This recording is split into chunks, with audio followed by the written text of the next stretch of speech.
inform the suppliers, and then the main activity is producing the service or product, then distribute the end productions or services to the customers. I think that the forecasting is a very important part, because all the schedulings and plannings will be done according to the forecasting of the, mainly we can say forecasting of demand. demand of the final products or demand of the services, right? The forecast, let's see how to define the forecasting. Now see the chapter objectives. Introduce basic concepts of forecasting. The forecasting is what will occur in future. We are predicting the future. That is the general idea about the forecasting. We are going to make a prediction what happened in the future. Then explain the approaches. There are two approaches. We call it as a qualitative and quantitative.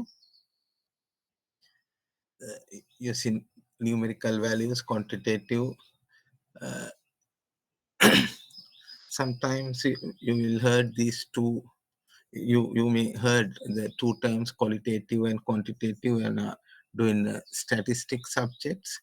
The quantitative means we can present the things using the numerical values or using the numbers. Qualitative, we cannot directly measure using the numerical measures, but we can present the qualitative. That means like measuring good or bad, reliability or quality. These things we cannot directly measure using the, but we can convert it into numerical values. Quantitative, something like what is the weight of the product or height of the person. Likewise, we can direct the volume of the particular bottle, or likewise, right? Measurable things. Simple thing is as this. Quantitative, we work with the numbers. Qualitative, we cannot directly observe the things using the values. Then we start with the qualitative forecasting method. We just describe, I'm going to just describe two qualitative approaches and mainly focus on the quantitative forecasting methods. Under that, I am going to discuss how to forecast the future using some smoothing average method, simple moving average and the weighted moving average, and also I'm going to discuss one method, exponential smoothing. These are the main methods. Then and also I will give idea about how to use some regression, that means causal relations. Using those relations, we can predict the future, right? Mainly I'm focusing on the quantitative methods, but in the beginning of this one, just discuss few methods related to the qualitative as well. Then the final part is the accuracy of the forecasting model. That means we have to select the best model based on the situation. If you have past data, then you can go with the quantitative. If you don't have such past data, then you have to go with the qualitative approach. Then according to the nature of the data, that means there are some component related to the data, and based on you have to select the appropriate method, time series method, so causal relations method, or smoothing methods likewise. Let's start with the forecasting definitions. Simply, forecast is a prediction of what will occur in the future. We are going to predict the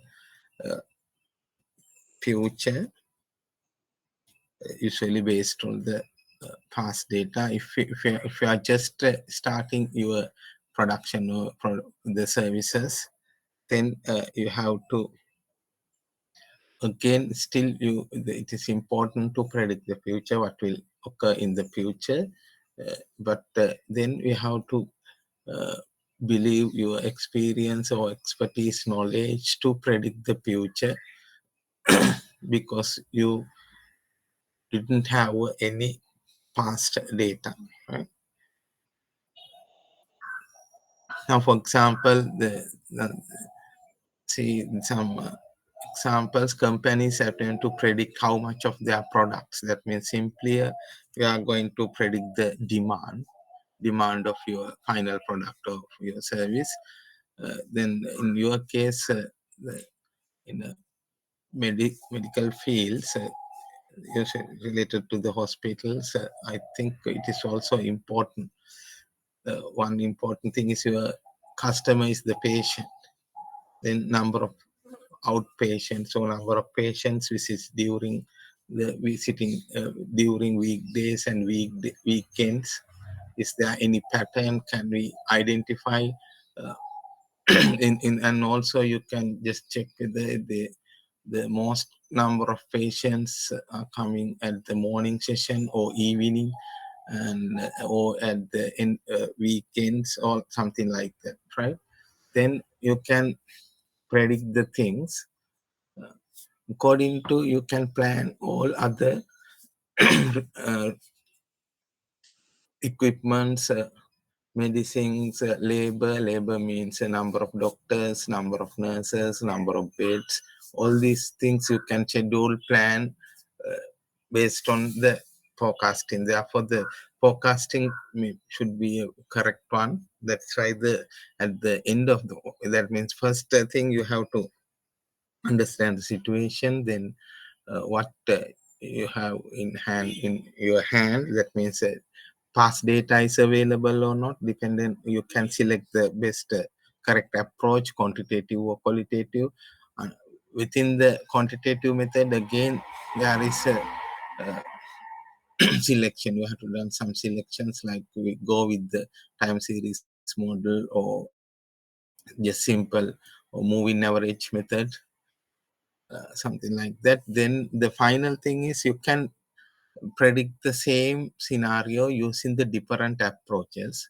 Then you can get the make the prediction for the future.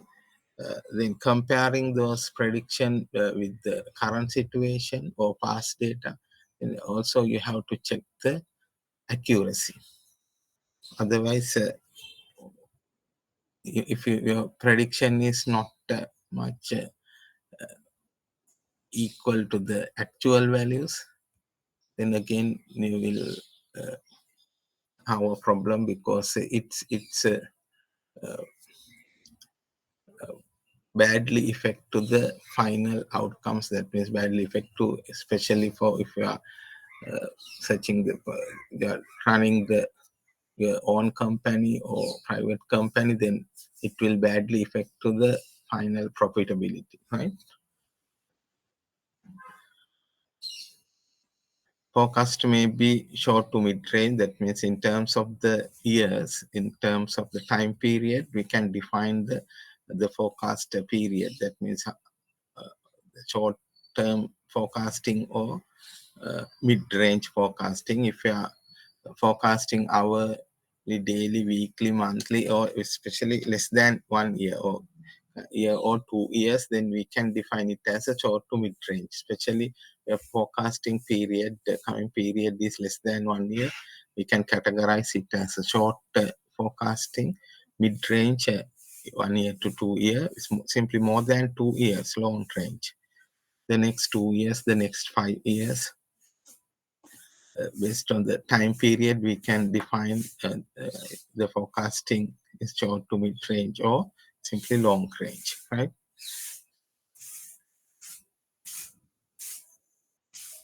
Let's see the two important aspects of forecast.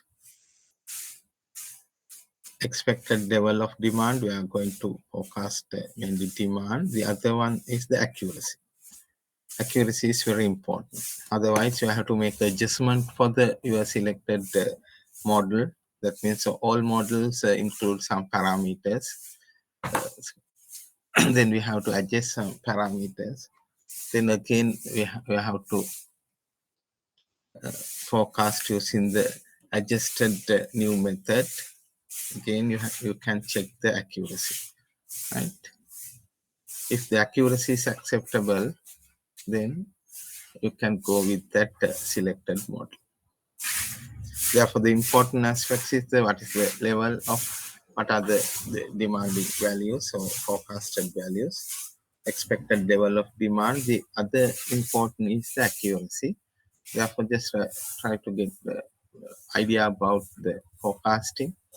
It consists in two approaches. We can forecast the future, the quantitative approach and qualitative. Forecasting is a prediction of what will occur in the future. Right? පුරෝකථනය කරන්න යන්නේ අපි අනාගතේ.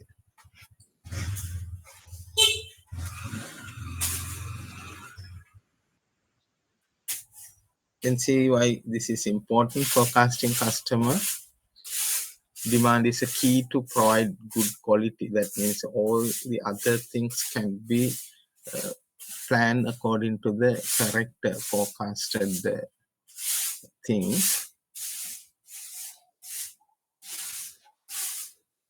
If you have a good forecasting, you have a good forecasting method, that means the accuracy is high, then you know exactly what will occur in the future. Then according to that demand level, you can plan the or schedule. These are the now you can see in the second term.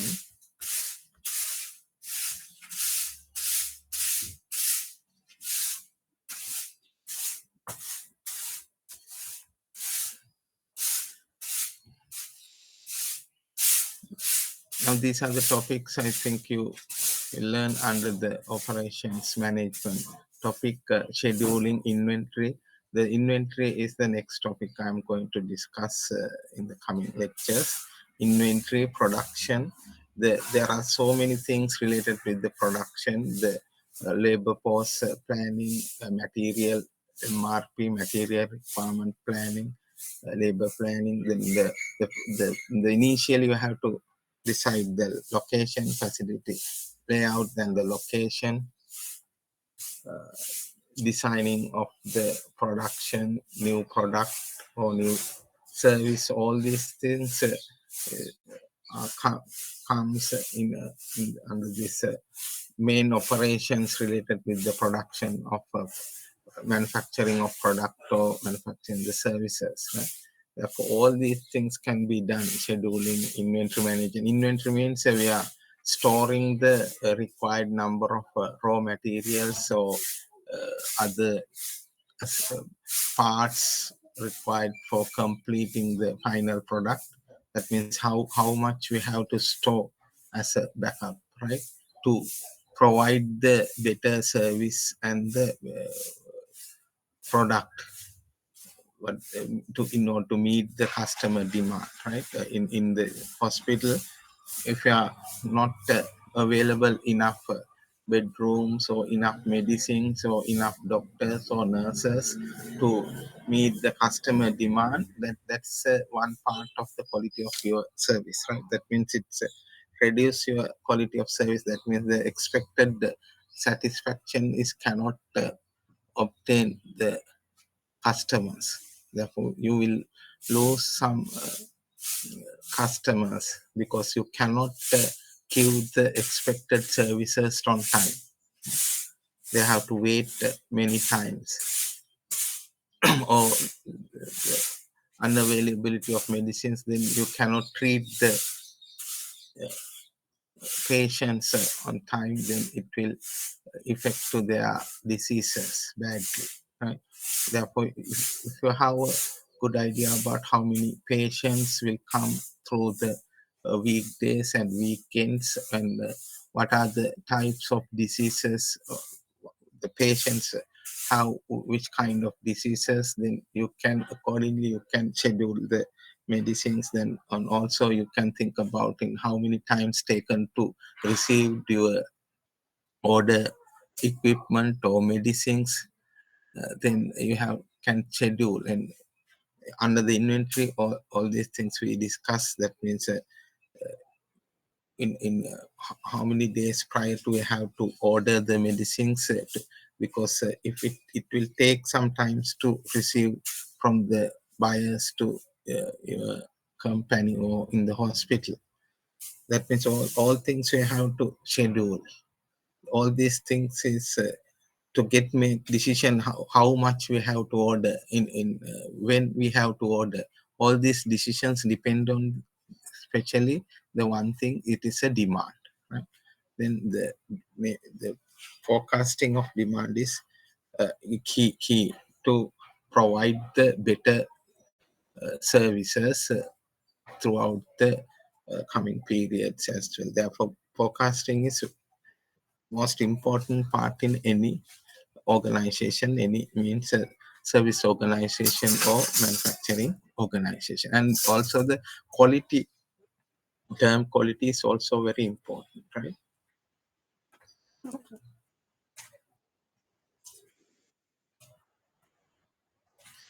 If you cannot provide the better services on time, your goodwill may reduce.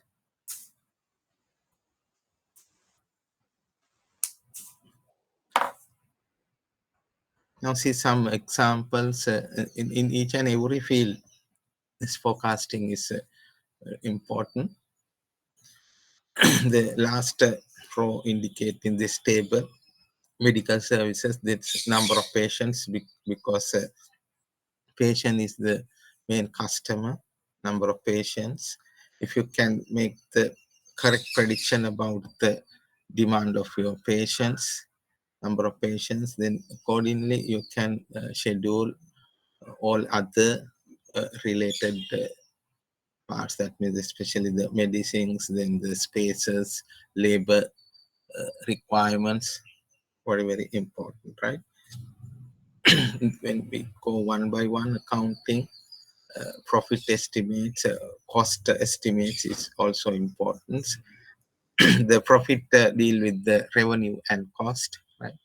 And if you can predict the demand, then you can run with the optimal capacity. Optimal capacity means the level that will minimize the total cost, right? If you are the initial cost is very high to set up cost, like or getting machines, but the they in all the machines have a level that is we call as an optimal level. I think you will learn these things under the capacity planning, right? Then if we run with that optimal, we can minimize the total cost. If you are just producing one or two units, the raw material and the initial setup cost is high. Then once we produce, now suppose the capability of producing that machine is 1,000 units, but we're running with the 50 units, then the per cost will be very high. Therefore we have to identify what is the optimal level. But if the demand is less, it's no point to run with the higher capacity. Then again it's the main decision, right? Then first, if you have just correct demand idea of the demand of the future, then based on that you can select the appropriate machines as well, right? The human resources is also important. It is related to in the medical field as well. That means the labor forecasting, how many we need to hire, recruit or training persons, right? The operation scheduling, material requirement planning, workload is something like, again it's a labor scheduling, right? And also the new product and services or new technology, new marketplaces, opportunities, all these things we can predict. as using the forecasting technique, right? And also how the market is expand in the future. What kind of new technologies will arrive or will come to the markets in future, or all these things also can be considered as a forecasting of forecasting things, right? Not only the demand, other things is also very important, right? That means based on that we can go with the expansions. That means, for example, when we're purchasing a computer, we think we need more capacity in future to do some or install some important packages. Then we purchase a computer or other machines having that capability. That means we can increase the capacity. We can insert or fit additional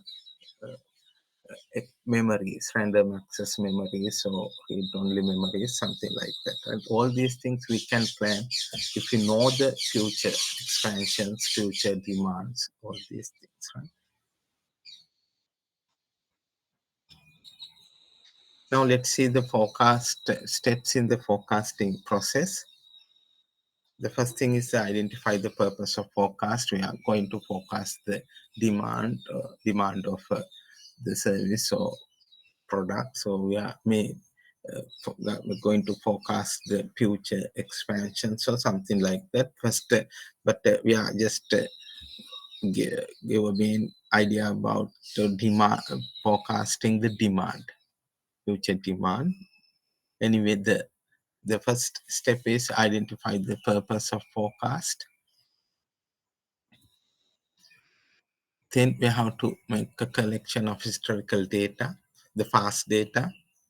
If we are if we running the organization several years, then it is better to collect the actual past data. If you are new, your service or manufacturing is just started, then there is no such historical data. That means we didn't have a long time period back data with our hand. Then difficult to go with the quantitative approach depending on the data. That means if we have a long period past data, then without any problem we can go with the quantitative approaches, right? If you have a past data, then we can simply draw. That means past data means always, that means it's simply we can say the time series data in what happened in the last year, during the last year, during the last January and January 2 years back, January of the 2 years back. Likewise, if we have time series data for 20 years, then we can plot using suppose the y-axis or dependent variable is our sales or our demand forecast. That means also we can predict the sales of the coming years. We can predict the revenues. We can predict the profit. All these things directly link with the demand. Therefore, suppose we try to forecast the demand or sales or steady yield in the last few years, right? Then, for example, take we are going to select or we are going to predict the future sales, right? Then we have last 20 years sales with our hand. Then we can, if we have a monthly data, it's more better, or at least annually data, then we have 20 points. Then you can take a year as a independent variable. That means how the sales depends on the time. Right? If you have a quarterly or monthly data, then better to take the time period as month or quarters. or years. Likewise, then you can use the y-axis to represent the sales. Then plotting this data, you can see is there any trend, that means increasing or decreasing. Trend can be increasing, that means throughout the time period sales increasing, it shows the increasing behavior, or decreasing, or any fluctuations, right? And sometimes we can see in the same time period, that means in the each year, in the month of April or month of December, it shows some higher sales, then again drop down up to some level, then again it will increase. These things you can say as some fluctuation. And also we can see the same pattern occur during the each and every year as same for the previous years. Then we can see some patterns, right? Likewise, we can see the patterns, that means it shows the gradually increasing pattern or gradually decreasing, or same fluctuation occurs within the same time period in each year. Likewise, as we have to identify the patterns, right? Through that, we can just get the idea about the components associated with this data. That means trend is involved, seasonal effects, cyclical effects. These are the some components we are concerning when we comes to select the appropriate method. This is now assume you have past data. Then the next step is plot the data along with the time period, then try to understand the behavior of the way of evaluation the data throughout the time period. Based on that, you can select a forecast model. Select a forecast model that seems appropriate for data. That means when we just take an example as a time series model, there are mainly we can divide into two, additive model and multiplicative model. In the coming slides, we just indicate how we can select, or when it is the additive model is suitable, when the additive model is suitable, and when the multiplicative model is suited. Likewise, I just give that kind of idea. Then based on the behavior of the past data, you can select the forecast model. Now these steps are especially related to the quantitative approach, right? That means we assume we had a past data.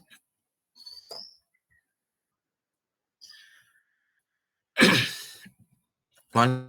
the past data, is true. That means parameters, or yes. Then using those selected models, we can make the prediction. That means we have the past data, and then according to the pattern, we select the method. Then using that selected method, we can predict the future values. That means for the same time period, we can predict. We can make the prediction for the time period. Then now, for example, suppose we had the data from 2000 up to 2024. Then first we draw the data from 2000 up to 2024. Then we select a method. We have actual data from year 2000 up to 2024 for the 24 years. Then we select the correct appropriate method. We assume according to the behavior of the past data, this is the method is suitable. Using that method, we can make the prediction for the same time period. That means 20 to 2024. Then we have actual data as well as the predicted values. Now we have the both type of data, actual as well as the predicted data. We get the predictions using the model. Then we can check the accuracy. That means the forecast values are very close to the actual or not, highly deviate from the actual values. So those values are very close to the actual values, right? It is very difficult. It's not possible to select the model which has provide the same values as as actual already we had, right? That we that in that means we cannot select a model that will have 100% produce the 100% correct values. That means the same as the actuals. There should be, that means we have to accept some deviation, right?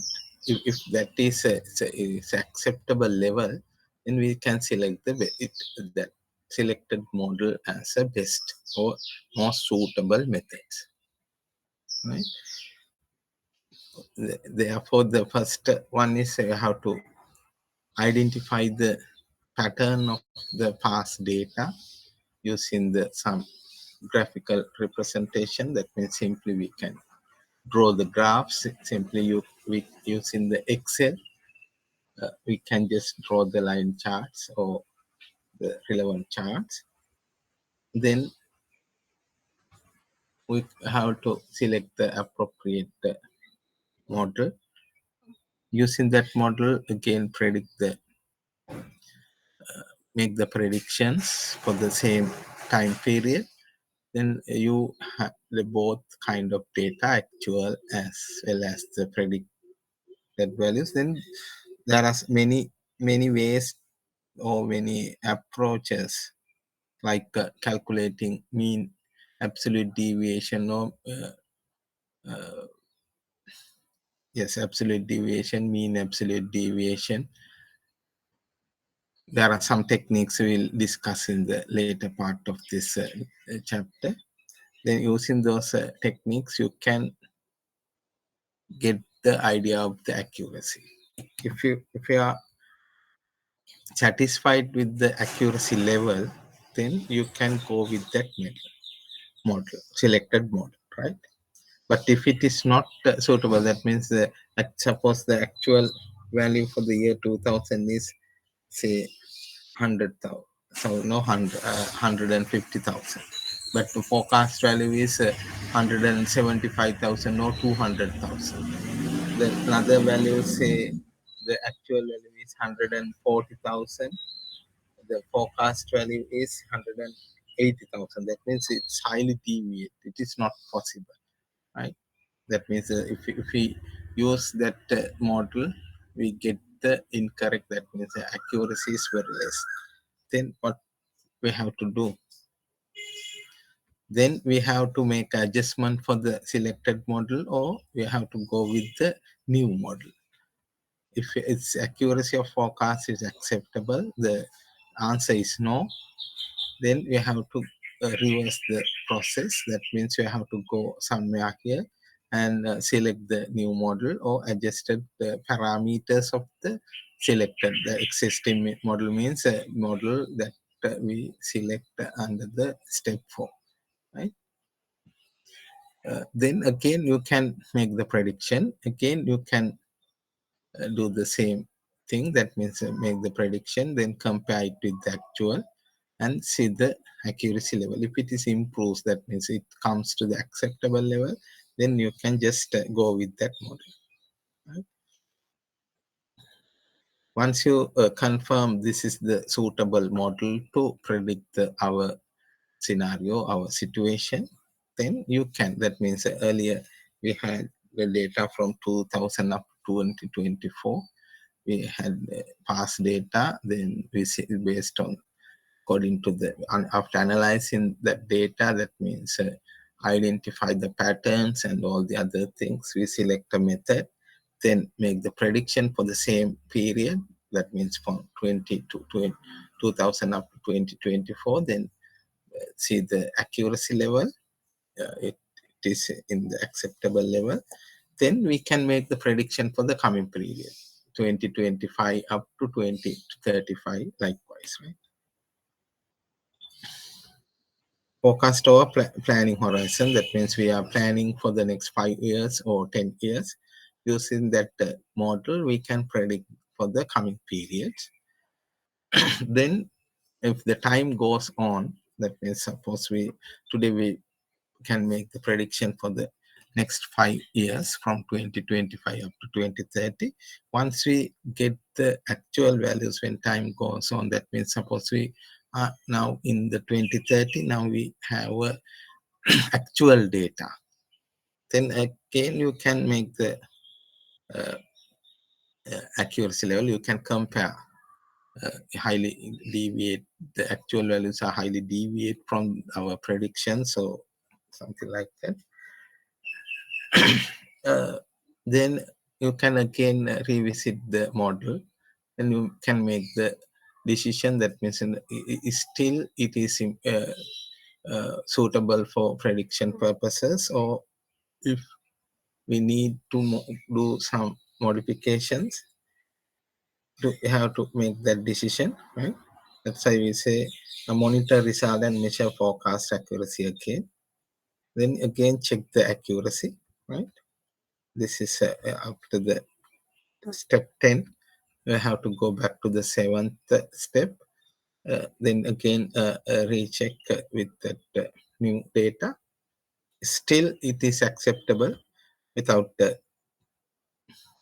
doing such modifications. You can just go with that model. Otherwise, you have to make some adjustment, and you have to go uh, follow the step 5, 6 likewise. This is the steps in the forecasting process, right?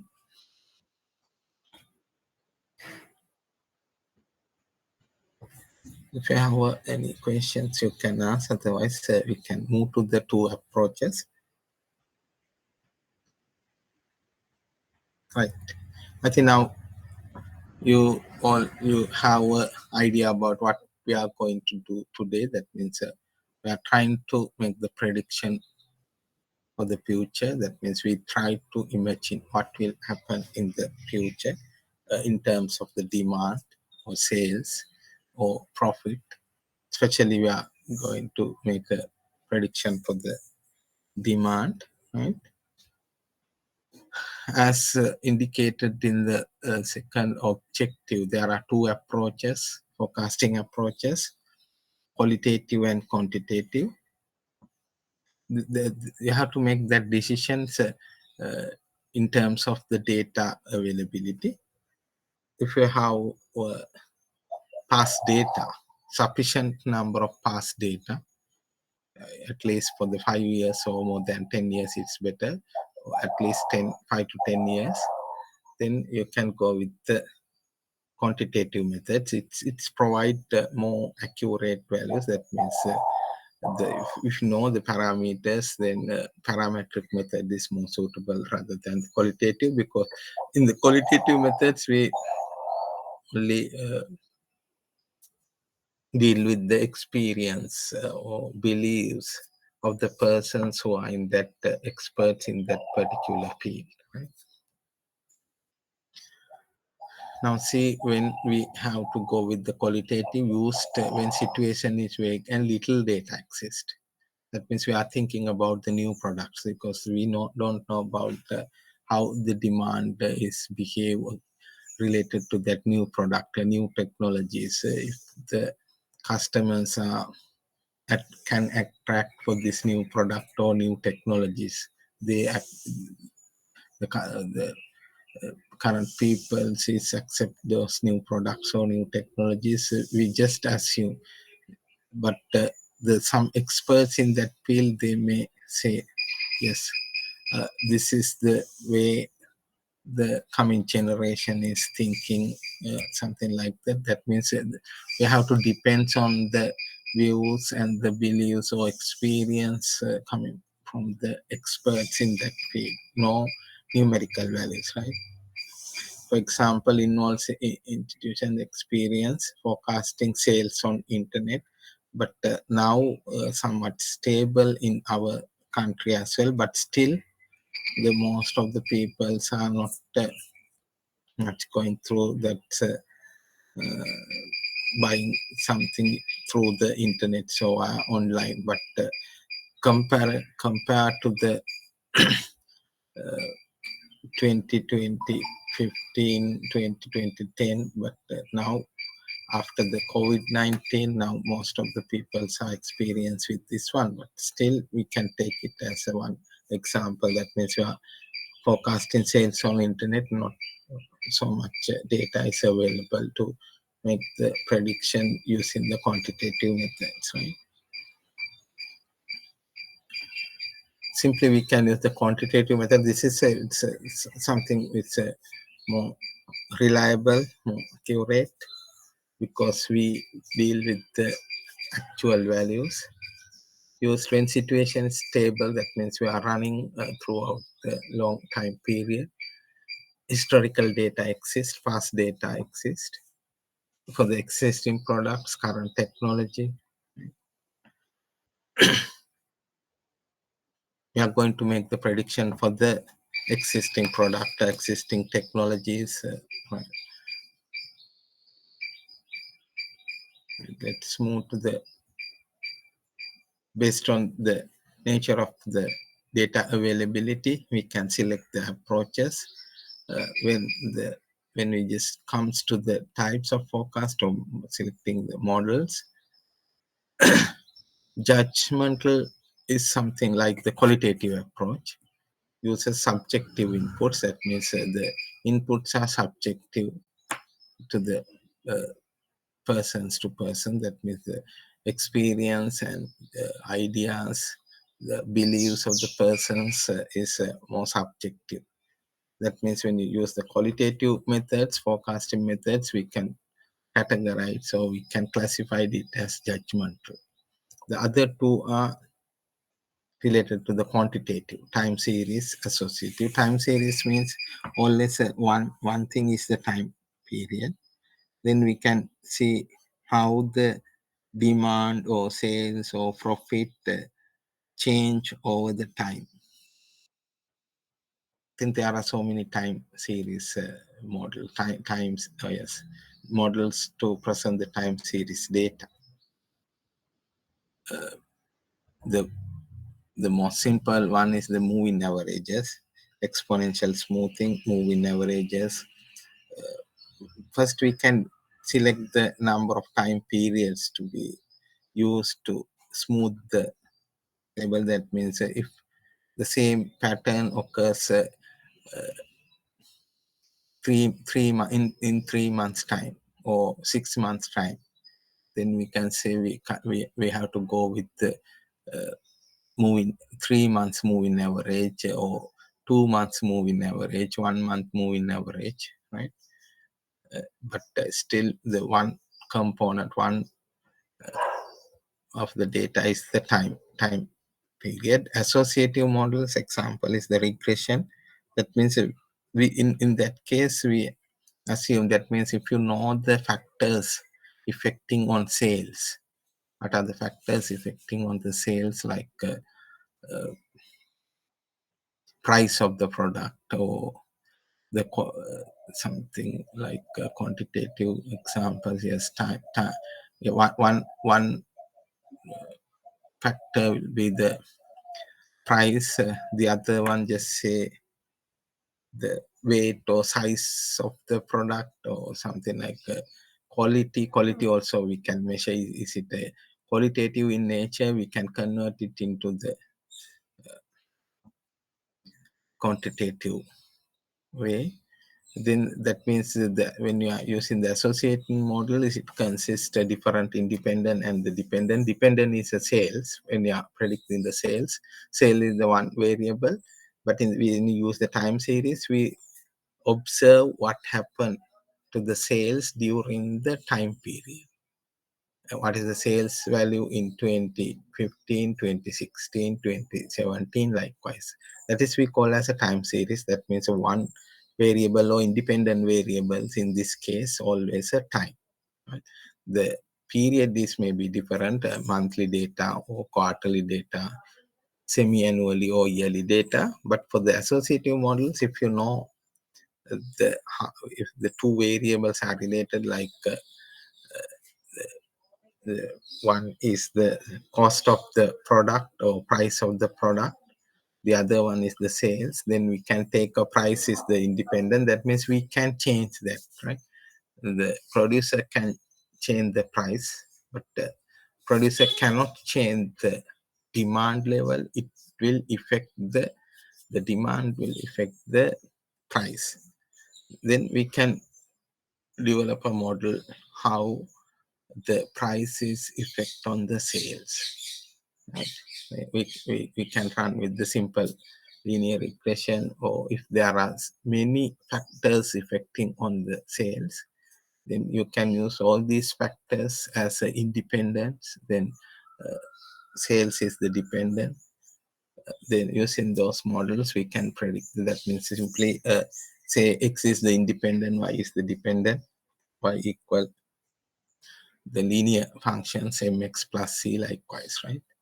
But the another one is we can use for the associative model. So that means uh,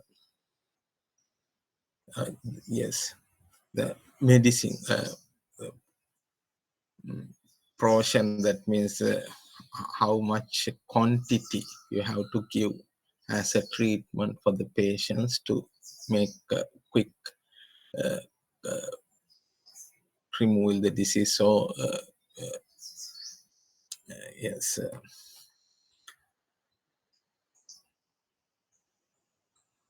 if the persons get sick, then how much quantity we have to given to that person to avoid that diseases from those patients, likewise, right? That means the one variable is the level of the medicine, the other one is the yes disease type or the level of the disease, likewise, neutral or negative or positive from that particular disease, likewise. The other one is say we are making the prediction for the yield of the potato. The independent variable may be fertilizer, amount of fertilizer usage. The dependent is the yield. Then we can go with the regression or associative models, right?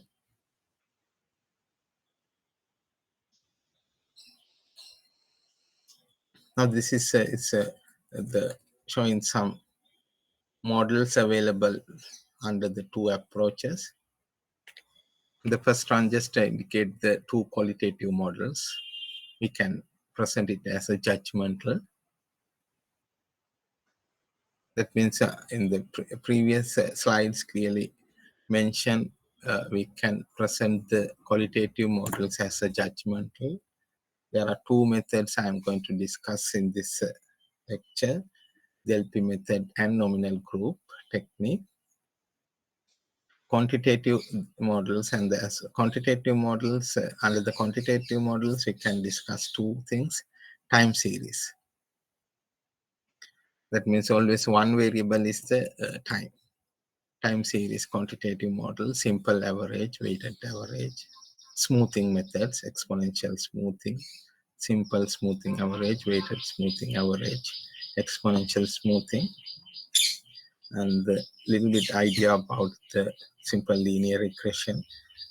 I call it as a associative model. So causal, quantitative. We just start with the qualitative models, then we can go with the quantitative approaches.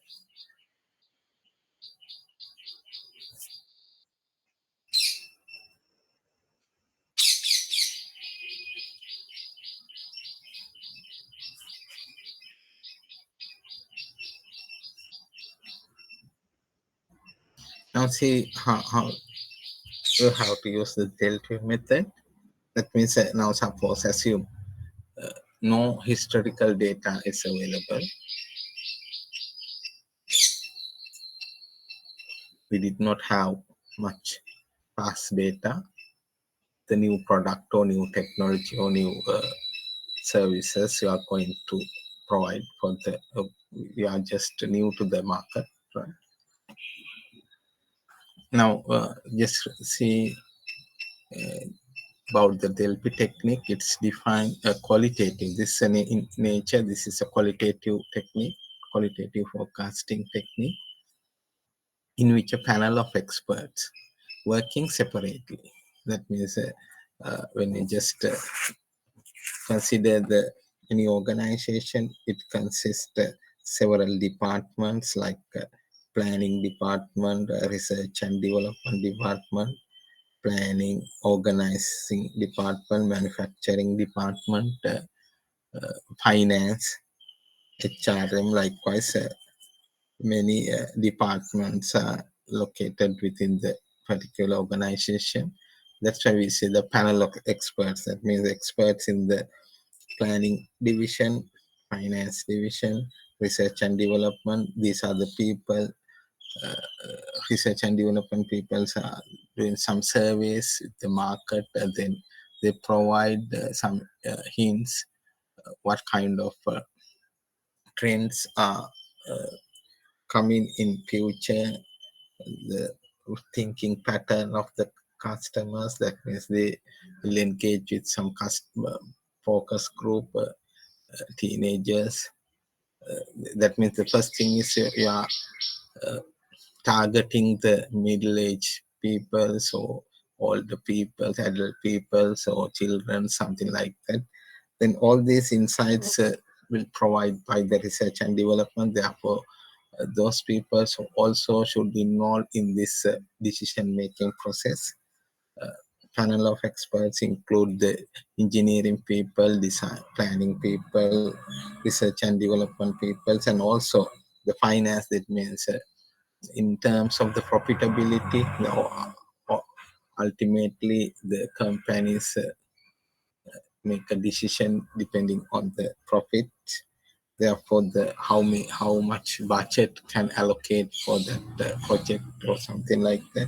Likewise, the all the departments specialists are working separately according to the definition given under the Delphi technique. Panel of experts working separately, but there is a special person. We call that person as a skill coordinator. That means that person have a general idea about the overall process of the overall project. That means, suppose the director board need to provide or produce a new technology or new product to the market. Right? Therefore, that overall that person have a clear idea about that overall process. That means how much can allocate as a money in terms of money from the organization and the type of the product. The person it has a general idea. That's why we call it as a skill coordinator. The idea comes of all these panels directly collected by that skill coordinator, and he has take all these things into one table and make a prediction or make a summary, then distributed all these new ideas to throughout all the experts. Like that's a simple idea. That means in main thing is here work the panel of experts but separately, right? Not meet at the one place. Ideas of all these experts are coordinated through a special person. That's why he say coordinator poses a question to each expert at the beginning. An expert writes a brief prediction. That means the skill coordinator has a overall idea. Then related to such person's knowledge and the skills, the coordinator process some question and ask what your idea, what your solutions regarding this one. Likewise, He again collect all these ideas. First thing, coordinator possess a question. So just taking an idea from the question means it's a method used to get the feedback from each experts, right? Then collect all the ideas comes through all the experts, but the some summarization process is done by the skill coordinator based on all the ideas collected or comes through the experts. He possesses a new set of questions, so new set of clarifications. Coordinator brings the written prediction together, edits them, and summarize. And again, based on those summary, the basis of the summary, the coordinator writes a new set of questions. That means still suppose have some need some clarification regarding that. He again write some set develop some new questions, then distributed among the experts. Then again, they answers to the new set of questions and return those answers or feedbacks to the coordinator. Right? This process is that means that 3 or 4 cycles can be going through like this. That means the the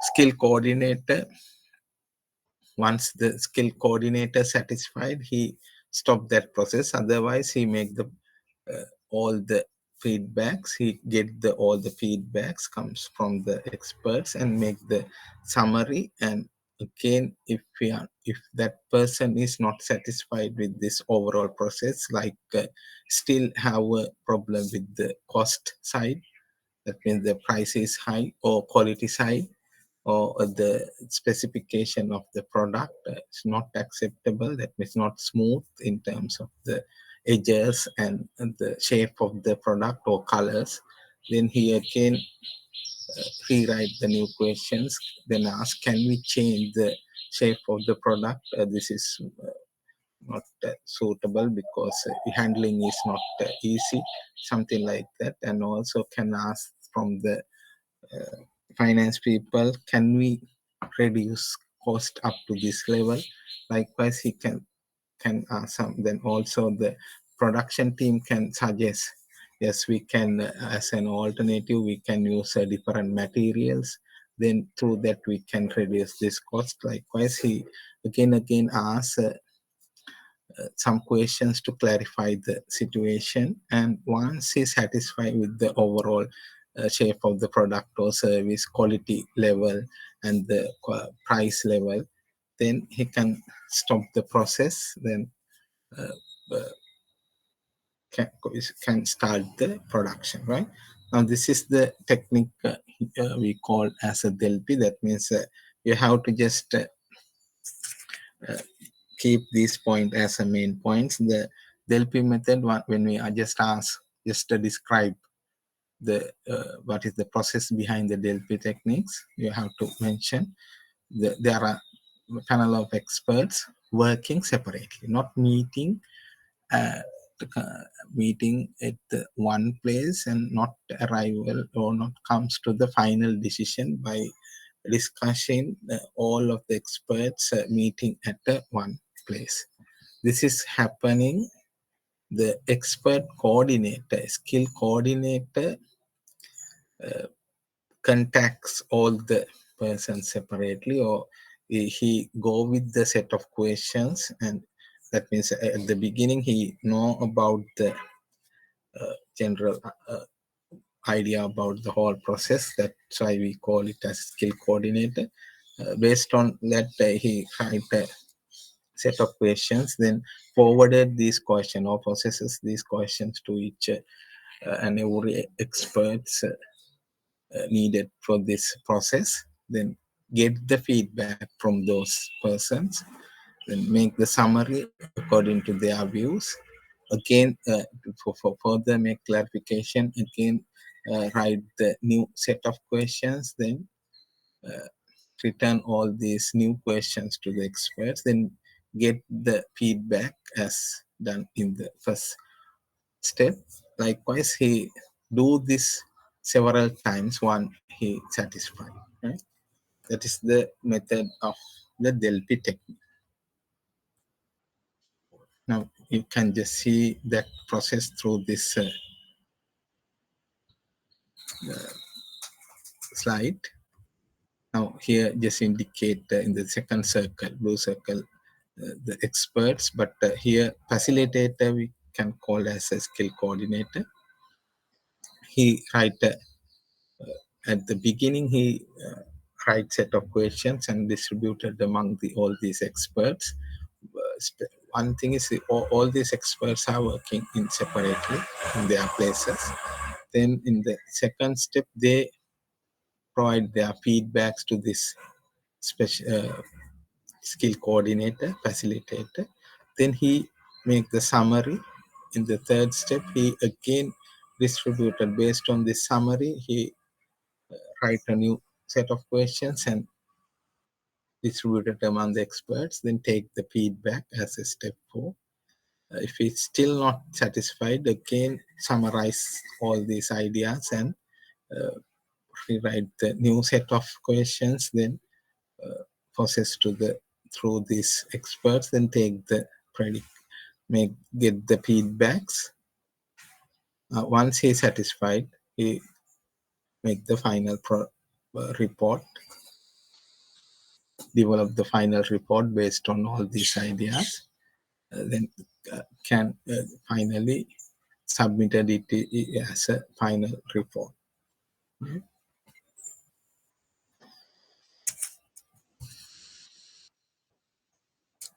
Right. The next one is that is the first methods we discuss under the qualitative approach, the LP method.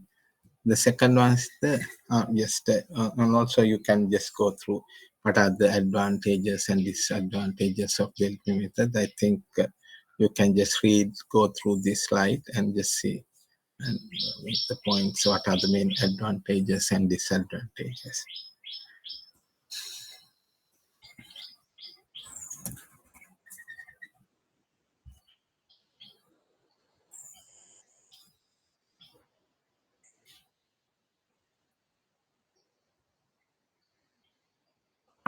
Right. Then we can move to the second methods, second approach, second method, second technique comes under the qualitative. Nominal group. The same kind of process is happening here as well, but the only difference is in the previous one, the LP technique, the experts are working separately, but here all are comes to the one place and working together in a meeting. This is a qualitative forecasting technique in which panel of experts working together. Earlier we say that working separately, but idea of the experts are coordinated by this skill coordinator, but here all are comes to the one place. Here can have one coordinator or skill coordinator or not, but they all have an idea why they meet at that place. Overall idea is given to all these things. Then they discuss within the one place, arrive at a consensus through discussion and ranking of idea. Not in only one day, but they can meet a few days. So yes, with the time, they the main thing is they work not work separately. They work together in a one place. That means just say research and development people can suggest this kind of things is waiting in the market or as a demand for this kind of things. Emerging demand is occurs for such kind of service or product. Then the production people may say, then we have to use this kind of materials or something like that, then just finance people can say, but the question, the problem is, what if we are going with that material, cost will be high. Then again, others can at the same time, the production people can say, or designing people can say, we can just use as a alternative, can suggest alternative methods, alternative materials. All these things occurs in the one place, right? They can change their ideas and through that discussion. Finally, ranking the idea, they can come up with the best solution or best decision.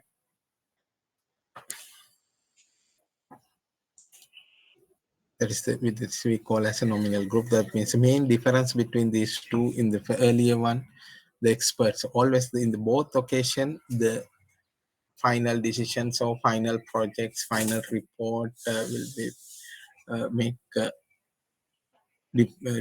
based on the ideas of the experts, but the collecting ideas, the approach of collecting ideas is different for these two methods. For the Delphi method, they are not meeting at one place together, but in the nominal group, they comes to the one place and sit down in the table and discuss. Right. No such formulas, no such parameters involved in this. All are the ideas of the person. They can justify their views or feedbacks using some numerical things, but the main thing is the ideas of the experts. Because when you are selecting these qualitative methods, since we didn't have past data, then we can move to the quantitative approach, and we can start with the, yes, under the quantitative approach, we discuss two things: time series models. The other one is the mm, causal models or associative models. But most of the methods we discuss here related to the time series. Therefore, components of the time series is also important. When we deal with the time series data, that means I just try to give idea about what's mean by time series, strain time series. That means always one variable is the time. How the demand or sales or profit or any other things occur during the particular time period. Then based on that behavior, we try to predict the future. That means we assume the future is same as the past. That means the same thing can occur, same circle, same cyclical ellipse, same thing is comes as a circle. Under that assume we use this quantitative time series methods, especially for the associative models. That means we assume the particular dependent variable, say the dependent variable is the demand. This is influenced by another set of factors. Factors we can present as independent variables. That means these independent variables will explain the nature of the dependent variable. Or 90% or 95% of the dependent variable is presented by the set of independent factors, independent variables. That means why this kind of patients will occur due to these reasons. The eating patterns, or other behavioral patterns, something like that, right? Then just see the components of that. Means the main technique we are discussing as a qualitative method is we just discuss few methods under the time series. We start with the simple moving average, then we discuss weighted moving average, exponential smoothing average,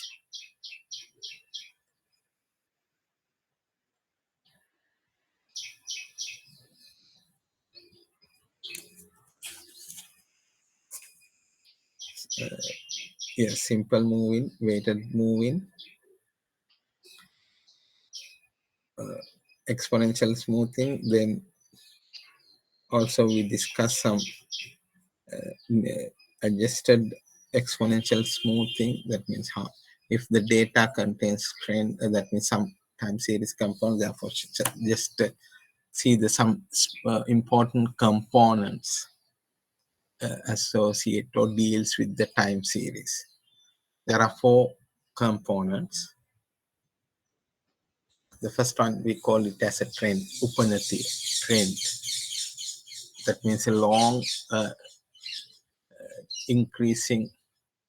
That means throughout the time period, always the sales is increasing. Always it is decreasing. That means heart rate is decreasing throughout the age goes on throughout those years. Heart rate will decrease. The sales will increase throughout. The price of the oil prices will increase.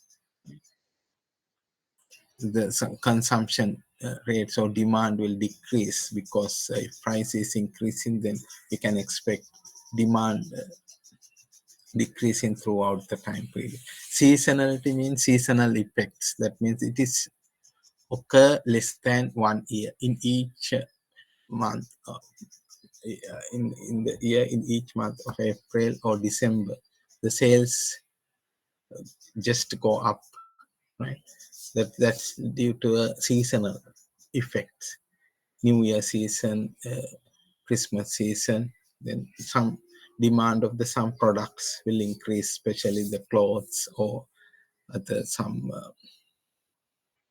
yes yes, especially with the clothes and the New Year season, the demand of such things like Natal tree, the demand is increased, something like that. That those things we call as a seasonal effects. Seasonal and cyclic are same. The effect is same, but in terms of the years, it occurs. That means the time interval between the two consecutive periods. That means month this year, month of April, and the next year April. The time duration is only 1 year. Or less than 1 year, the time duration of occurring the same thing in repeating the same thing. uh, the time period of repeating the same things is less than 1 year or exactly 1 year, then we can say those things as a seasonal effects. These things can occur due to the seasonal effects in once in 5 years, one in 3 years, right? That means many rainfalls can having in 2 years time, right? These things we call as a cyclic effect. That means the same thing can occur more than 1 year in terms of 2 years times, 5 years times, 6 years times, likewise. Then these things will, that means a fluctuation, same kind of patterns will occur. The same thing is repeating, but the time duration in two consecutive repeating cycles more than 1 year. Then we call these things as a cycle effect. The last one is the irregular random variation. That means we cannot just say this. That means it time to time it can happen. That means due to some strikes, due to uh, some special cases. That means with the power failures, the production may be lost during 1 or 2 weeks due to the strikes. The production or services is stopped. for the particular time period, then you cannot meet the customer demand. Likewise, that means it is not repeating, but due to some special reasons, the demand fluctuations or the revenue fluctuation can occur. These things we call as a random variation or irregular. And just see in details how do we present the trend. Now you can see the now this is happened due to the irregular random effect, but when you just going through from here to here, that means this x-axis, you can just see consider this horizontal, tirasakshe horizontal. This is we call as a vertical, or the vertical axis or y-axis. That means say this y-axis shows the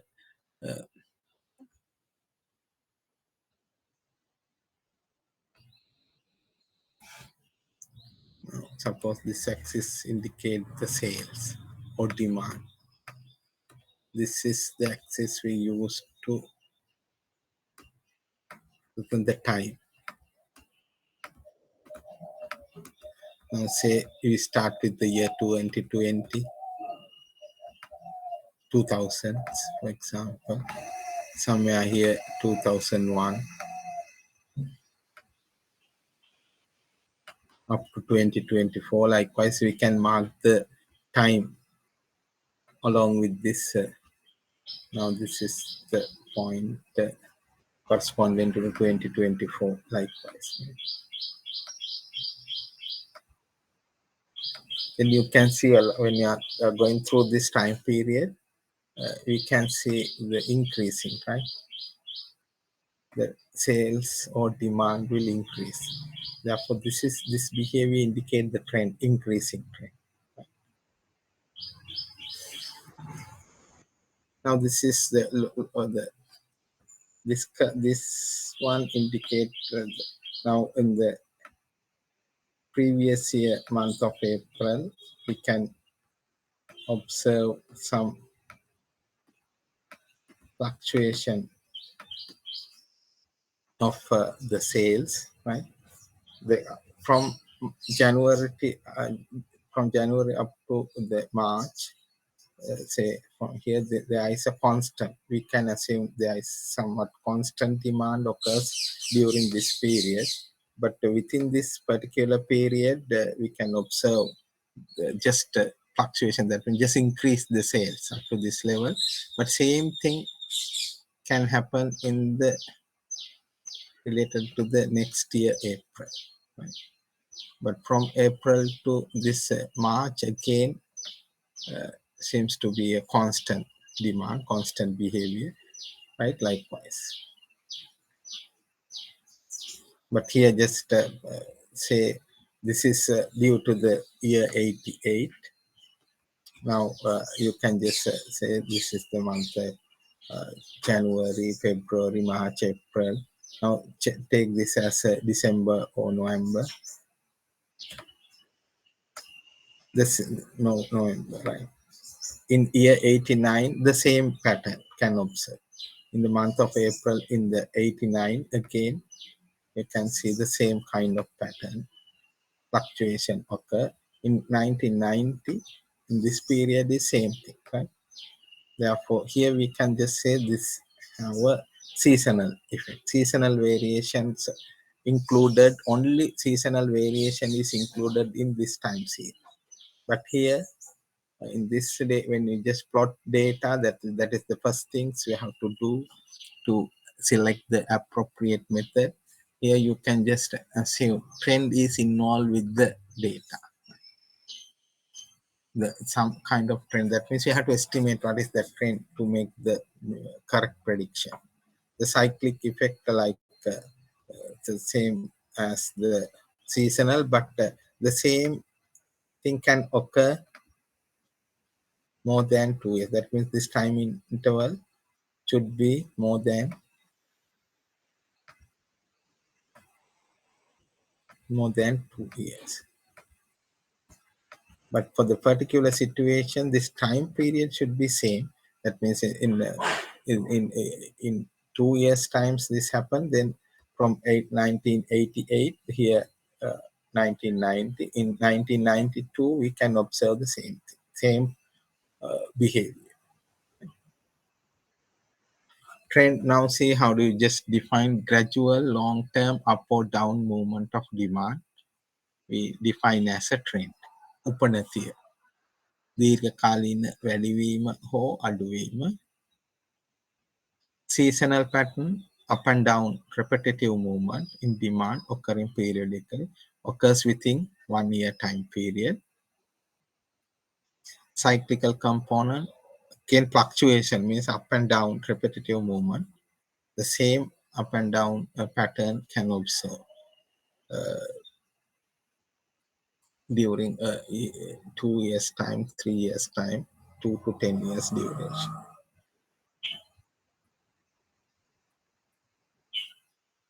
Therefore, just keep remember when you just ask what are the components of the time series, Kalasenika Sanrachaka.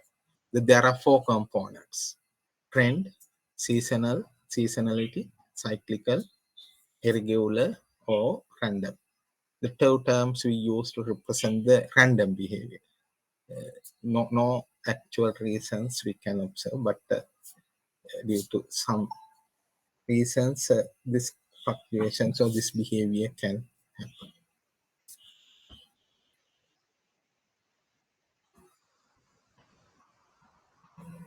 Shall I move to the next one? Yes, you can see another. Now just say yes.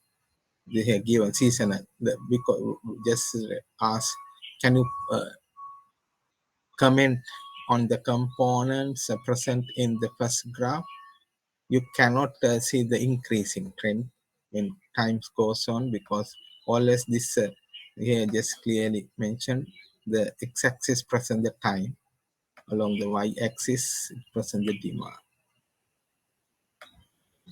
Now here you can observe no increasing or decreasing pattern, more or less constant. That means when you just read with the demand, read with along the y-axis, this value is more or less same. But you can see just up and down repetition during the particular time period. If this happen in within the same time periods, then you can just say this contains only seasonal factor. Otherwise, you can just say that throughout the periods, the demand is behave like this. But you have to just consider this one. When you comes to this time period, you have to add this trend. That means what is that effect? You can measure in terms of the number of units, right? But in the second one, how many components are present? Just going through this plot, the best selection of best method, if in the coming slides I will explain. If the trend is included, then what could be the best method? If the seasonality effect and the trend is included in the time series data or the past data involved with the demand, then what is the best methods to make the prediction? If there is no trend, no seasonal, then just we can go with the simple moving or weighted moving average, right? If it is included the seasonality effect and trend, then we have to go for the trend adjusted exponential smoothing. Likewise, this is the second part of your steps in your forecasting process. That means the first one is you have to work with the or graphing the data. Then you can see the behavior. Those data include trend. That means if you are dealing with the time series, then this should be must. That means first you need to draw the data or plot the data, then just see what are the components involved with that data, right? Now clearly it's mentioned that with the time, sales is increasing, long and gradual long-term up behavior is shown here. At the same time, we can see some repetitive patterns. Right? consecutive in the same kind of intervals, the same patterns can be observed, then we can say trend with seasonal patterns is involved in here, right?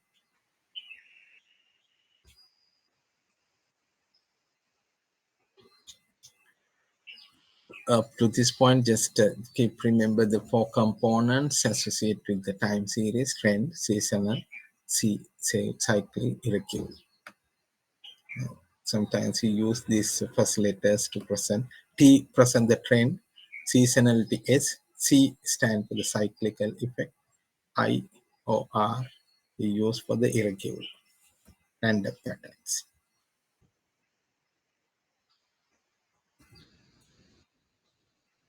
Random component, erratic, unsystematic.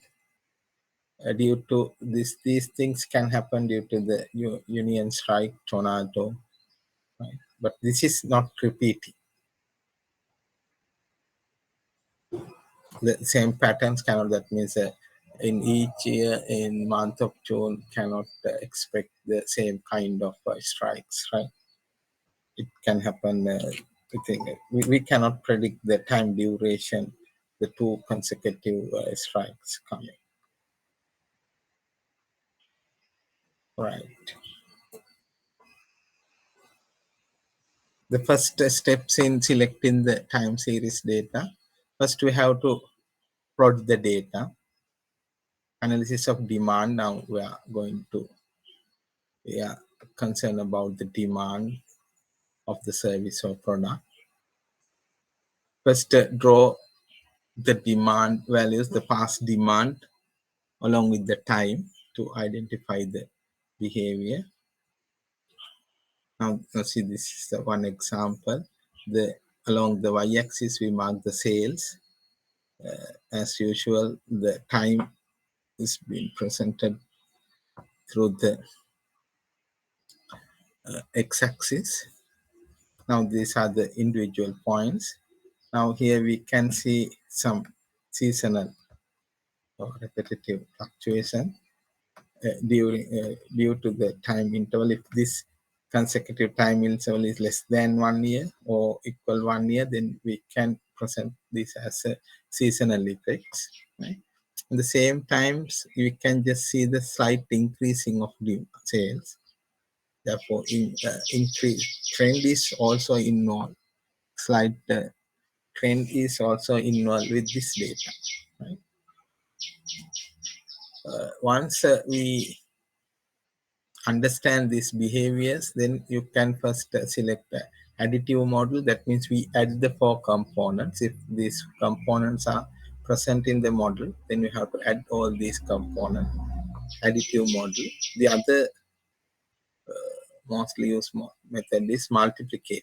That means take the product of four components of the time series. As I mentioned, T stand for the trend, S seasonal, C cyclical, I irregular. Then see what is the theory or concepts we have to use in order to select the additive model or multiplicative model. Now here clearly say the additive model is useful when the seasonal variation is relatively constant. That means this fluctuation, height of the fluctuation up and down is constant. When you just going through this one, we can just see the each and every time. That means if this fluctuation behave like this with the time, this fluctuation is getting more and more, right? Increasing. And also we just can assume there is an increase in trend. At the same time, this fluctuation size of that means the height of this fluctuation. This is increasing. If this is increasing, then best method is the multiplicative. If this is constant, that means even the trend is involved, but this fluctuation, size of the fluctuation is same throughout the all the time periods. The fluctuation is same, relatively constant over time. Then the multiplicative when the additive model is useful when the seasonal variation is relative constant. That means if the behavior, the plots behave something like then you can go with this additive model. Right? This is the best one. Just if you can estimate the trend, seasonal, cyclical, and irregular variations, then just add all these four to make the prediction for the coming period. If these are not constant, that means getting larger or smaller, that means vary due to the time period, then we have to select the multiplicative model. Right?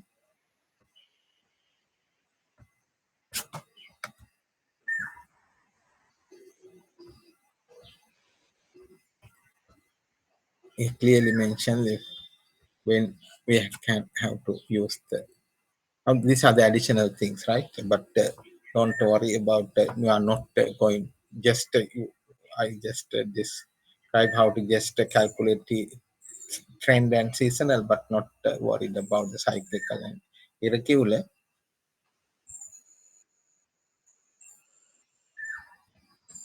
For the knowledge, you can just see there are two types of models available in the time series in terms of the components.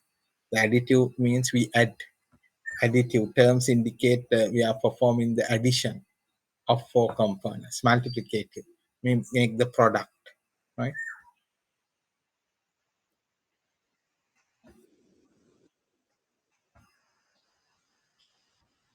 Now, in the first graph, just is suitable for the additive. Additive seasonality is present in the first one. That means this size of the fluctuation is same as throughout the all years, right? In the 2009 and 2010, this is not largely varied, the seasonal effects. But here you can see start with the small fluctuation. When time's gone, this it become larger and larger. Therefore, if the your plot is behave something like that, then you can advise or you can recommend multiplicative model is the best. Here, the trend is also included in these two models, but sometimes only seasonal effects involved in the process. Then you can have this kind of patterns, right? It's something like that means the trend is no trend in all, or the with regardless of the seasonal, the may constant. We can observe the constant demand, but we can observe the seasonal effects throughout the periods.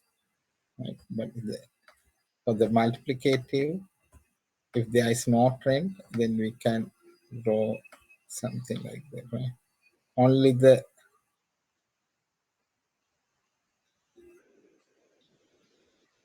seasonal effects may getting larger and larger, but no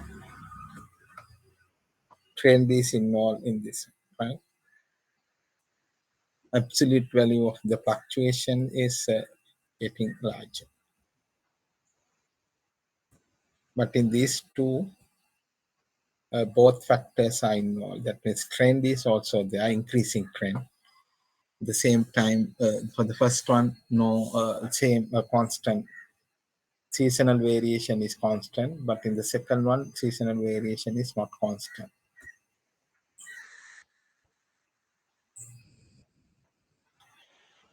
Now see some examples of the time series.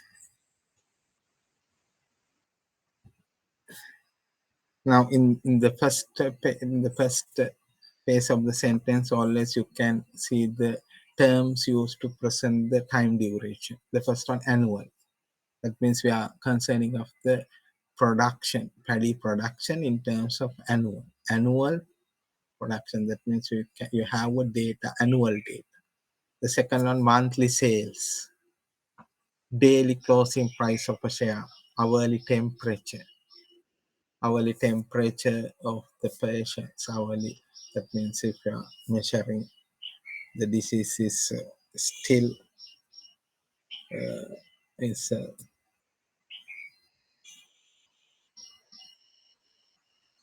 having with the patients. Then we have to measure the hourly temperature, hourly heart. Is not hourly in the minutes. You have to just see the in seconds what is the heart rate. If there is some patterns, is it increasing or decreasing, or the pressure rates likewise, right? All are you measures along with the time, how these things change according to the time. It is constant or acceptable level, no issue. Otherwise, have to make adjustment likewise, right? The time series always one variable is the time, right? The other side, the dependent variable may vary. Here in the first one, the dependent paddy production. The second one, sales. How the sales change in terms of months, closing price of the share market, temperature. The first one is hourly. That means we again hourly present the time.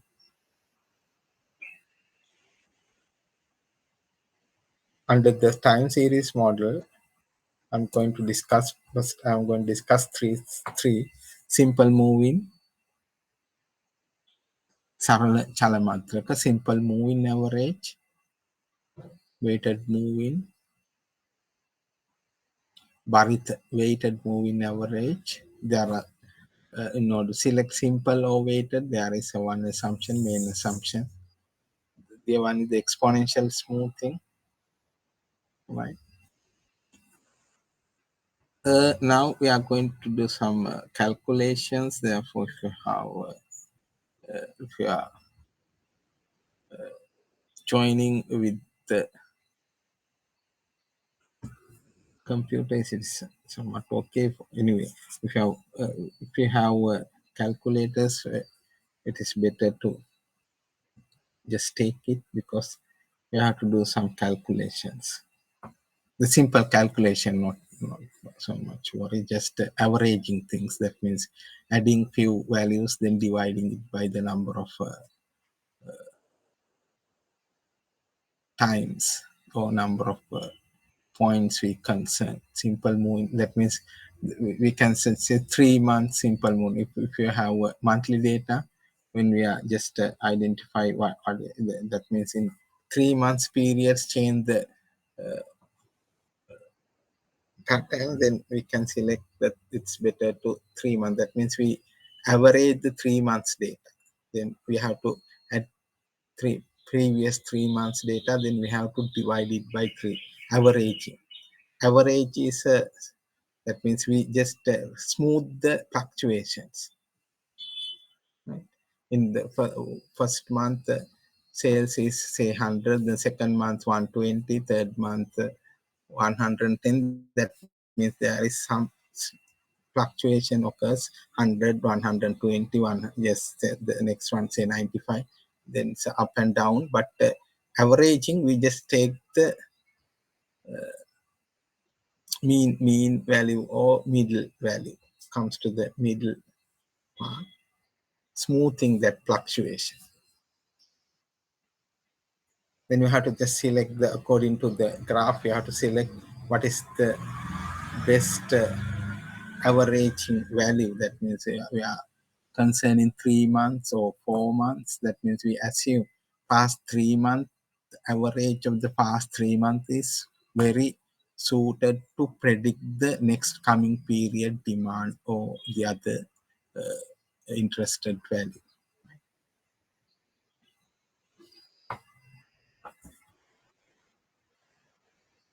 I think now we are 9:47. Just we can just go with the first one, then we can take the break.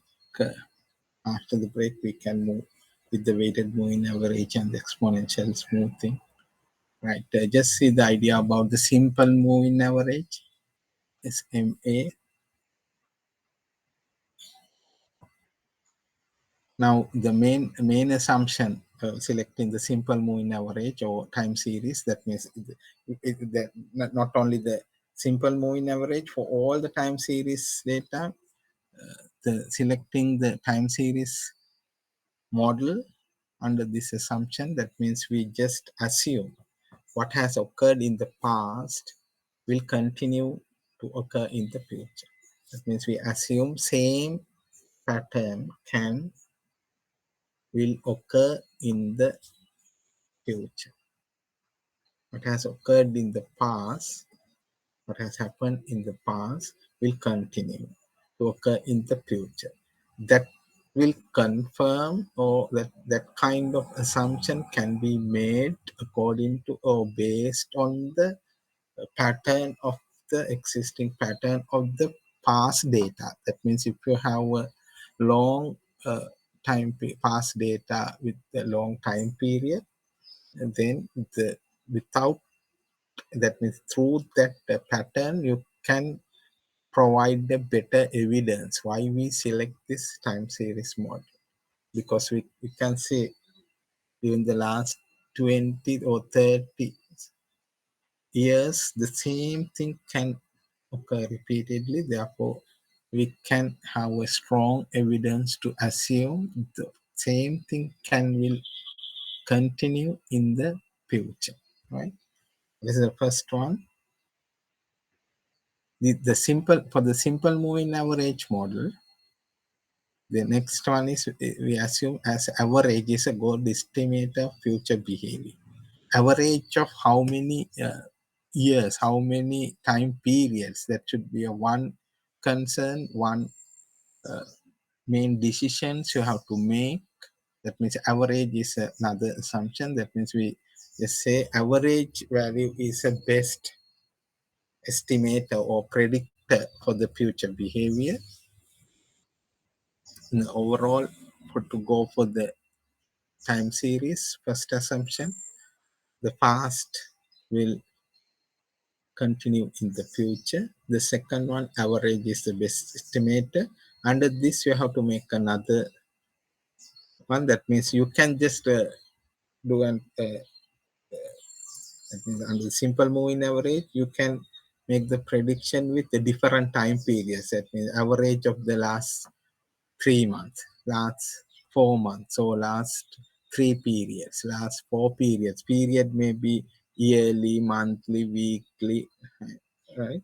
Hourly, likewise. But the other decision is a number of time periods to be average. What is that value? 4 periods, 3 periods, 5 periods. You can just draw in the or plot in the data, you can get this decision. Otherwise, you can just calculate 3 month average, 2 months average. Then based on the accuracy level, you can pick the correct one, right? Because many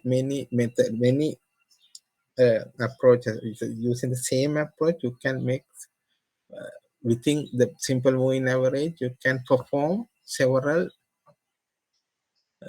calculations depending on the number of periods to be average, right? Now see the formula for the simple moving average here, just present in general terms.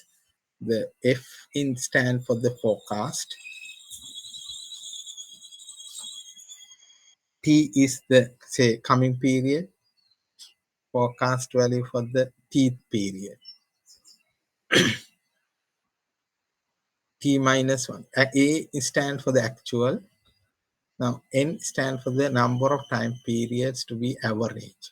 That means we take N periods, actual values of the past N periods. The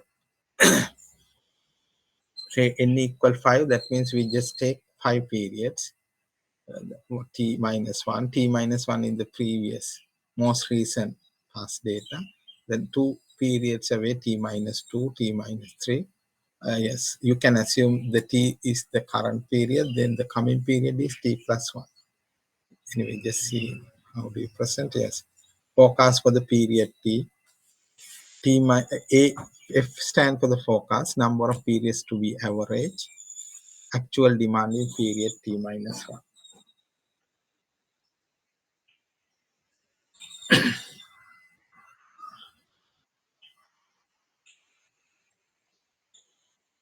Just doing one or two examples, simply you can understand this one, right? Only thing, just keep remember, F stand for the forecast, A actual, N number of periods to be averaged. That means we concern 3 months, past 3 periods, or past 2 periods, or past 4. Right?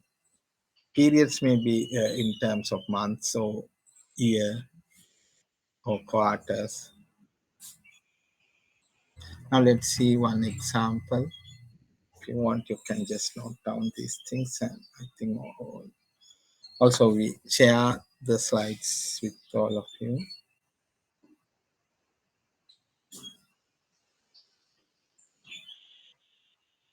Right, see this simple example. Here given the monthly data. We collected data for 1 year, January, February. The first column given the actual values. Now here we are going to 3 months, the time period. That means we assume past 3 months periods is the best estimator or predictor for the predicting the next time period. Then we can start with somewhere here. That means using this 3 month simple moving average, we can make the prediction for the April. Then we assume the average of these 3 months value is the best one to predict the month of April. Then, as I mentioned earlier in the fourth step, we use the past data to make the prediction, but always we have actual values. And comparing using those two, actual and forecast, we can check the accuracy. If it's satisfied with this method, then we can predict the future values, right, from here onwards. Now let's see how do we make the prediction using this 3 month simple moving. That means we just say the past 3 periods. That means in we selected as three periods, prior 3 periods. Then say we can start with the April. That means the fourth period from here onwards, because we need 3 months past data to prediction for the particular time period. Then see how do you make the prediction for the month of April. And you have to add these 3 month actual value of the March, actual value of the February, and actual value of January. Then take the average, just add these three, then divide it by 190, 120 over 3. Just add this numerator values, the values given under the line, above the line.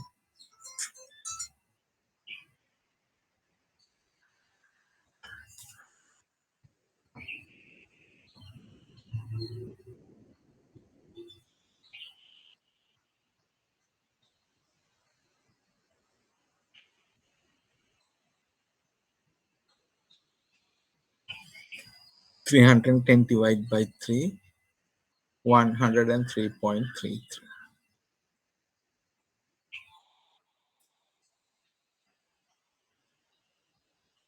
Then just make a prediction for the month of May. Then you have to add the most recent 3 period data. That means just eliminate. That means you have to add most recent data to calculate the uh, prediction for the month of May. And we just concern the 3 months. That why I say we have to add the most recent data and most older one. I have to eliminate. That's why in this, we say average of demands occurring in several of the most recent period. Most recent periods are added and older ones is dropped to keep calculation current. Okay? That means time goes on, you have to add the most recent data and eliminate the most older one. Therefore, to calculate the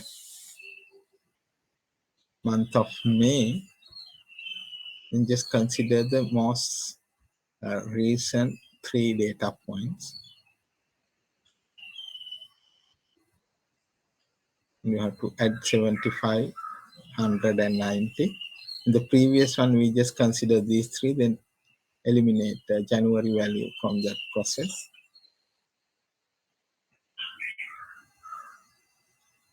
This is equal 88.33. Just can you calculate the forecast value for the another two periods, June and July?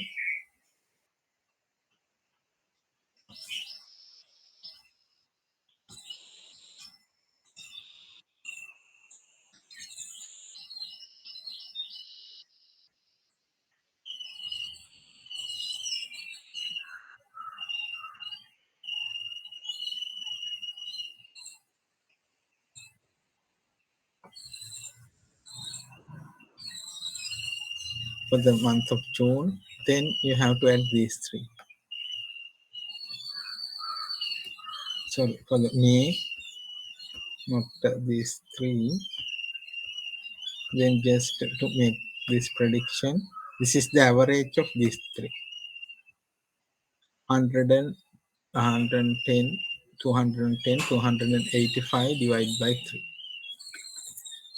285 divided by 3, 3 into 9, 27, 115, 95. For calculating the forecast for the month of July, then take these three. 78.33. Likewise, you can calculate the rest of the values, right? Just check, calculate these values, right?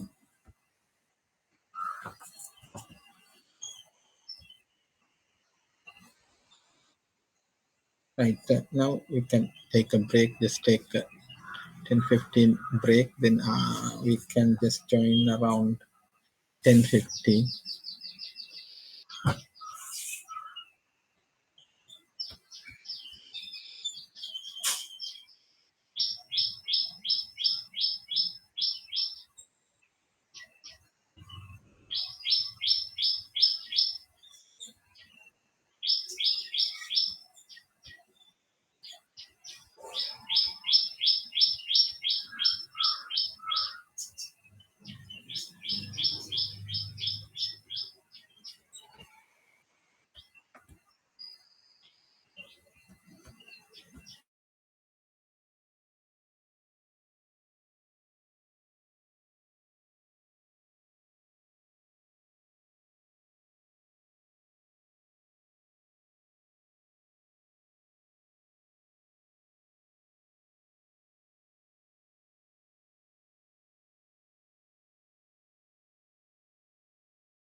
Right.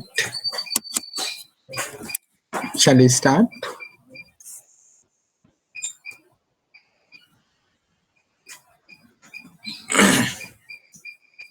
I think then you can see my slides and you can hear me, no? Right there.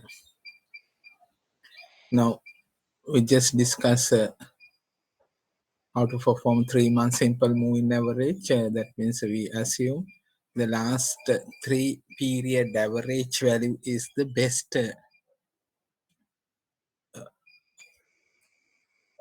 value to predict the coming period forecast value. using these actual values, and the first second column actually orders per month is the actual values given here.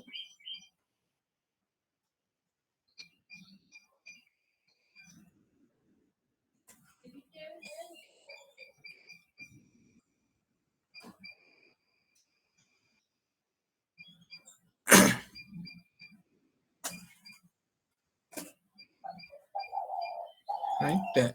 Then the third column, moving averages values are forecast. Then using these two later, we'll discuss how to check the accuracy.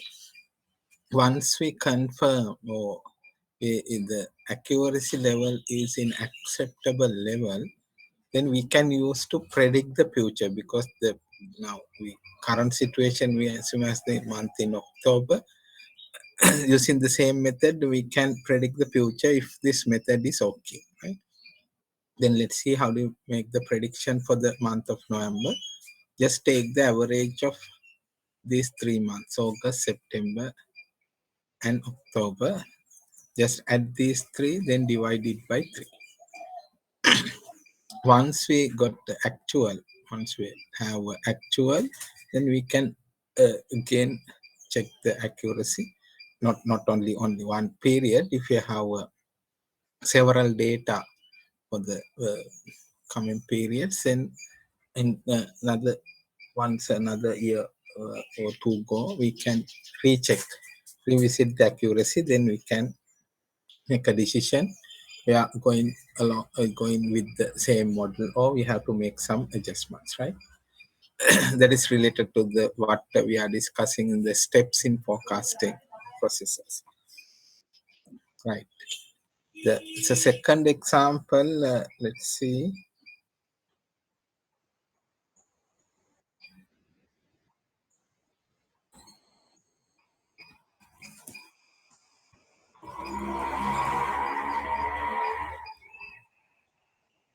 Now here we just use 3 month simple moving average. Now here we just take 5 is the best number of periods to be average as an good estimator. That's why I say that using the single method, we can run with few alternatives: 3 months, 4 months, 5 months. Then we can take different forecast values related to each and every alternative methods we select under the particular technique. Here we just use the simple moving average, but we can change, or we have as a one parameter, we can select a number of months to be average as a one parameter, special important parameter. We can change that parameter.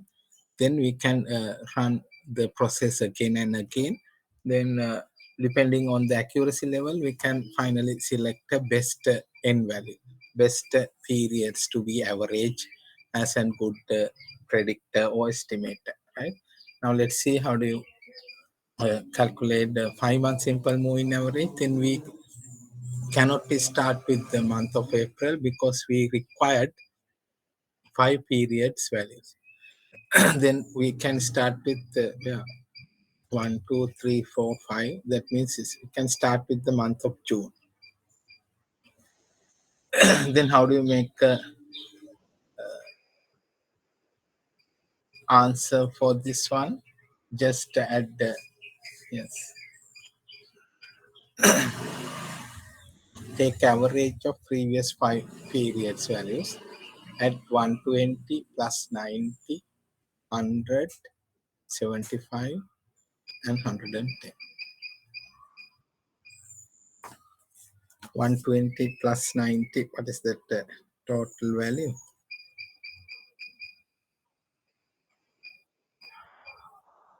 120 plus 90 plus 100 plus 75 plus 110. 495. Sum of the most recent 5 periods. 495 divided by, we just use 5 months average, then divided by 5. 495 divided by 5, it's equal 99, right? Then how do you make the forecast for the month of July? Just take it and can you show that answer? Can you share your answers through the, is there available in the chat box or message?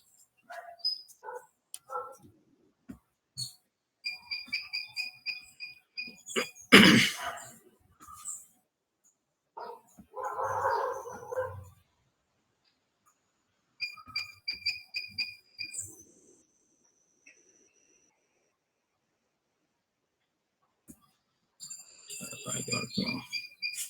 I'm not much familiar with this platform, but anyway, just say yes. What is the next one? Then how do you obtain the forecast for the month of July using 5 months simple moving average? Then just add the most recent 5 periods from July up to March, right? Not July, yes, June, May, April, March, February. 50 month of July.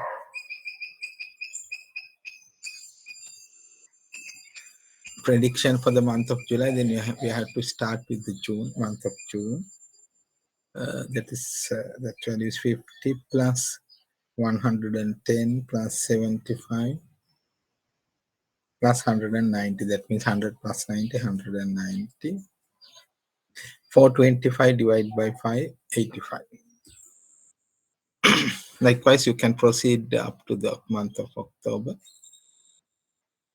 Here, just add for make the prediction for the month of August.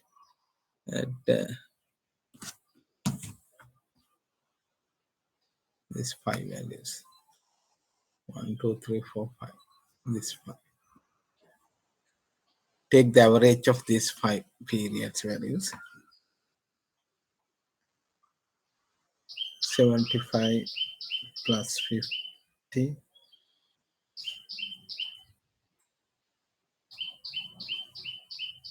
110, 100 plus 75, 175. 410 divided by 5, 82.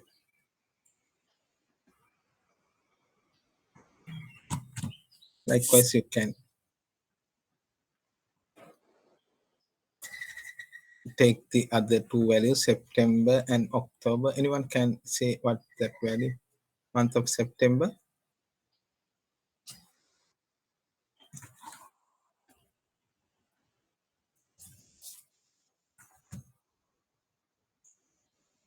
88, month of October, 95.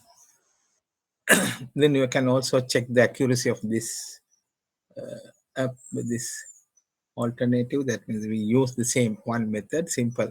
Whereas just is still discuss only one method, simple moving, but under that you can do several alternatives. You can change the one parameter. One parameter involved in that formula is n, number of periods to be average. Changing that parameter, you can improve, or you can improve, or that means you can go for a selector based among the few alternatives, right? Then if you satisfy with this one, then you can make a prediction for the month of November. Then add this day 90 plus 110, 130, 75, and 50, right? Sorry. Right. If okay with that simple moving average with different alternatives, then we can move to the next method comes under the time series.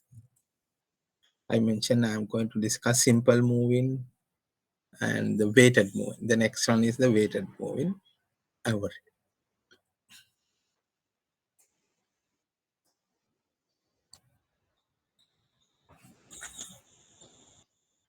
it's better to if you can communicate with me, then I can just understand. Do you understand the things or not? Otherwise, I'm just talking along. I feel like that. If you can just say what. Sorry. Yes, understood.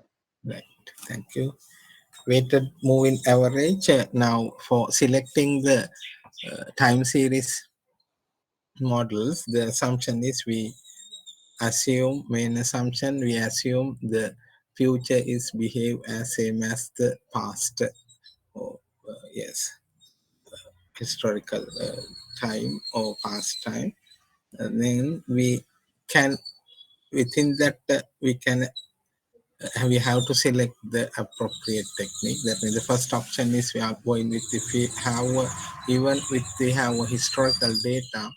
First, you have to pick the correct method. Time go with the time series model or causal model, something like that. Then among the time series, you have several techniques. You can use different methods.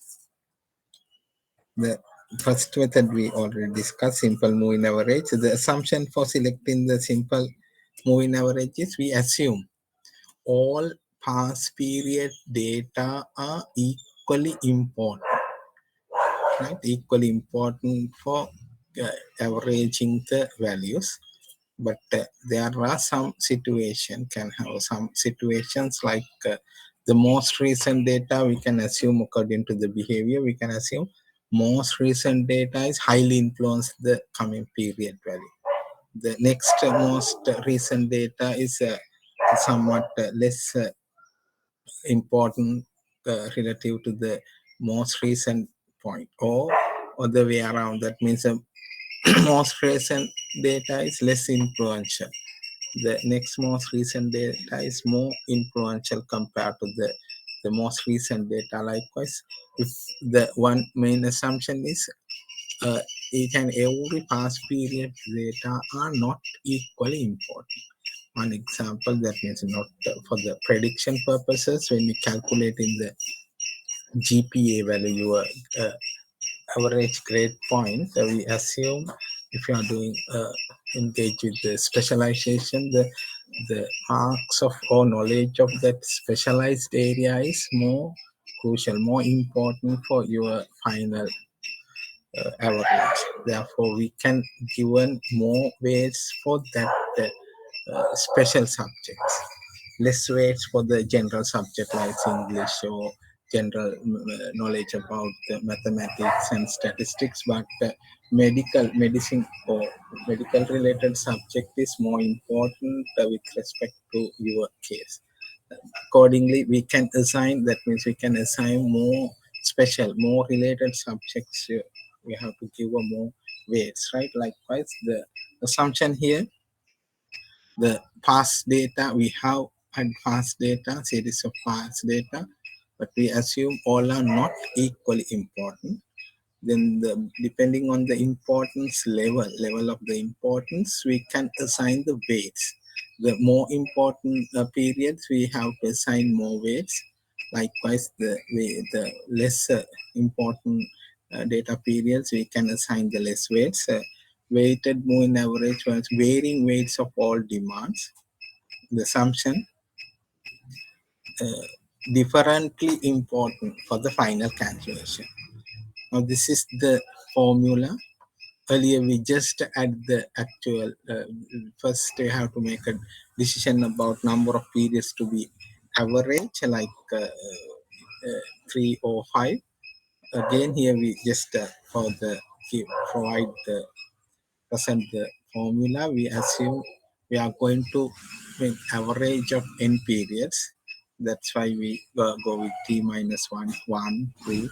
Now the 2 periods old related to the current 3 periods, the nth period, right? But here W1, W2 is the different weights assigned for each and every past periods depending on their importance for the final calculation. That means how much this value is influence the future value, right? That means the main difference between the simple moving and weighted.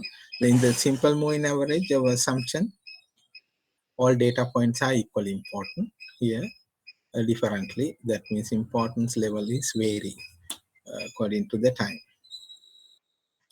The weights given to time period t, that means w, the weights, the first letter of the weight, actual a, forecast of the t period. Now we going to average n periods. The other important thing is sum of the weights of all these periods should be equal to 1, and all the weights values should lies in between 0 and 1. That means in the number line,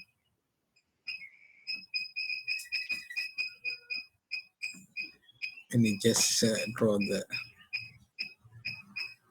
number line. The weight should lies in between 0 and 1.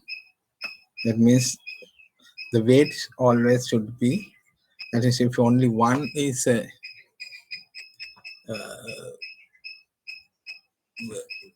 yes, just one period value is same as the future, then w should be 1. 1 means only one should be there, right? Otherwise the value should be lies in between 0 and 1. That means a decimal, because in between 1 point, in between 0.1 is 0.5, 0.1, 0.3, likewise. That means here just the meaning of this one, the sum of the weight value should be 1, and all different separate weights should be lies in between 0 and 1. That means decimal values.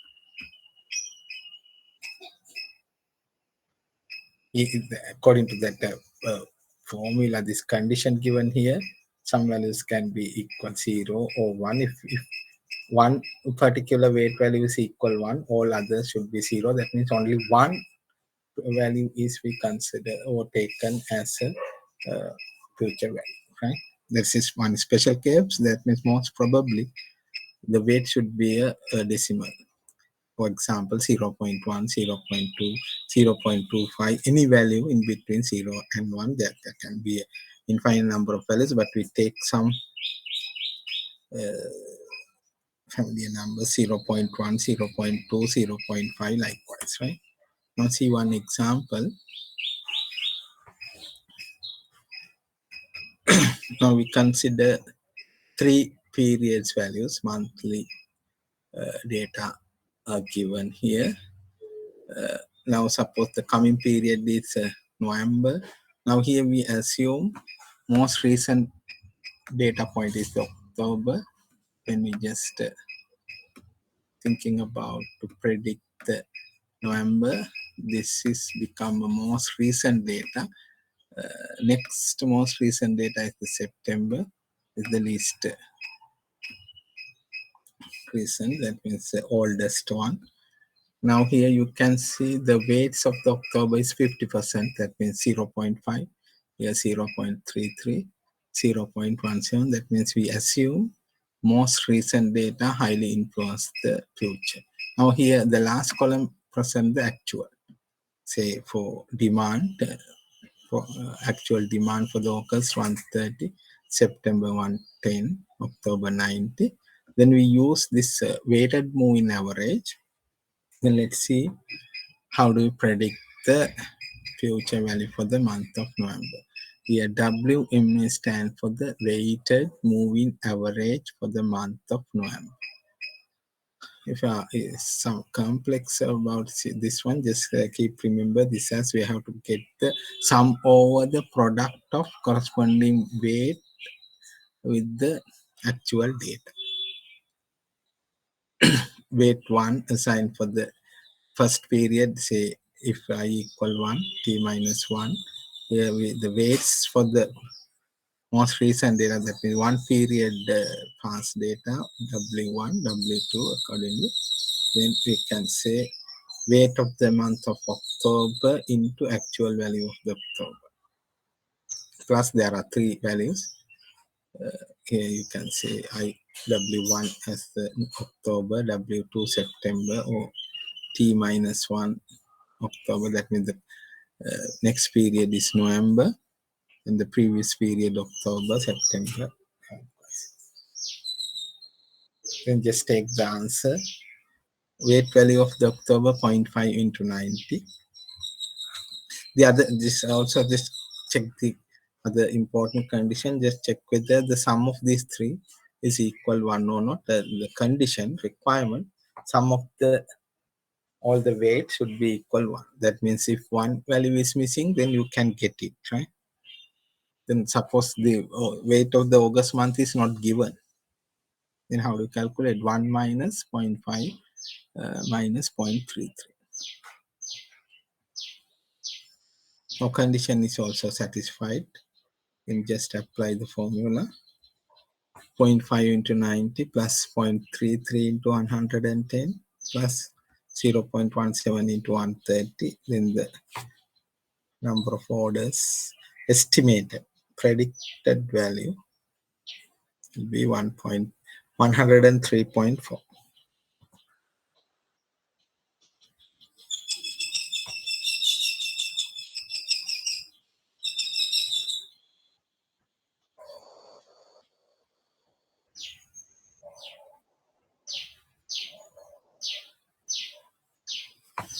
Right.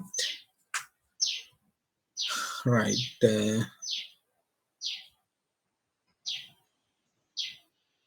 Can you just write the answer for this one? This is, I think, fast paper question. Here, just given. However, those company wants to find the most suitable methods for forecasting the demand of sales. The sales figures of occupant packets given in units for the past 8 months, given here in the table. Then the SFS question asked, use 3-month weighted moving average method to forecast sales from April to August.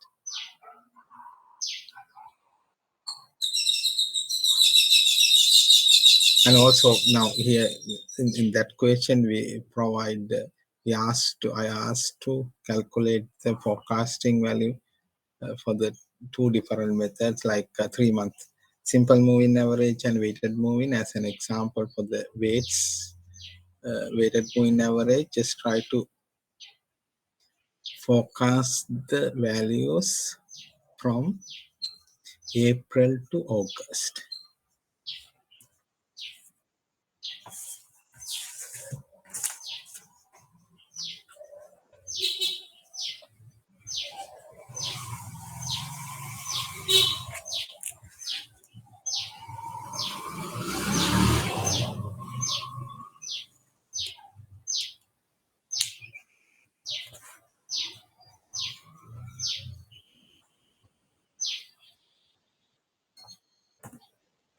Use 3 months weighted moving average, forecast the sales from April to August. Asked to use weights 0.3, 0.3 and 0.5, giving more weight to the more recent data. That means when you just start with the month of April, then the most recent data relevant to the month of April, March, then assign the weights for the March as 0.5, the February 0.3, January 0.2.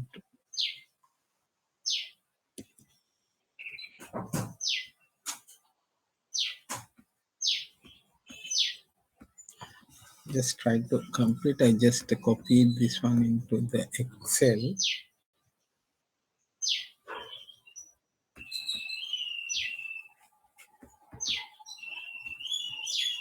I think all of you can see my Excel file as well, right?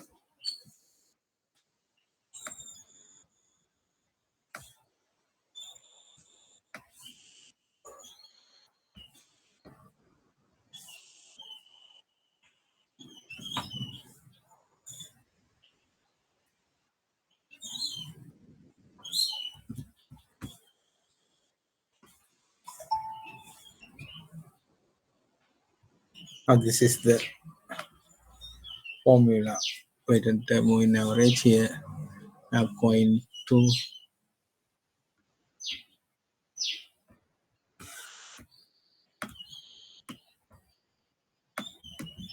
forecast. The method 3 months weighted moving average, giving more weights for more recent data. We need the 3 past periods data, therefore we have to start with the month of April. Then how do you obtain the value for the month of April? The weights assigned more 0.5, 0.3, 0.2.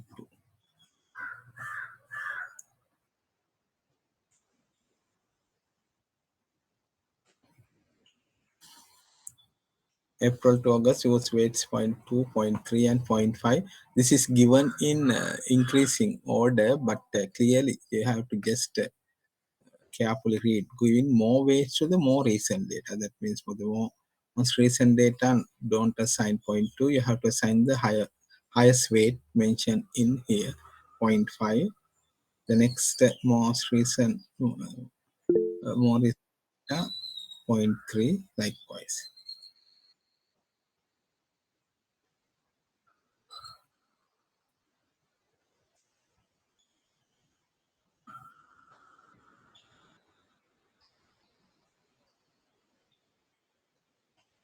Right. Then to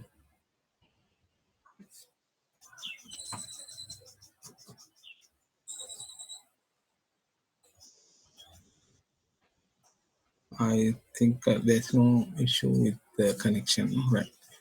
Point 0.5 into month of March. That is equal 300. Yes, when you are using the manual calculation, you can just enter 300 here plus when you just I'm going to just copy this formula. That's why I just indicate it in terms of the cell number. The second highest value assigned for the second most recent data, that means month of February. The weight value 0.3 into 390. When you are doing the manual calculation, replace C5 by 300, 390 plus 0.2. Sum of the weights is equal 1, right? Just enter. Then this value is 337. Then just calculate the forecast value for the month of May. Now the April actual become most recent data. Then you have to multiply 370 by 0.5 plus 300 into 0.3. This is the second most recent data point. February is the oldest. Assign the least weight 0.2.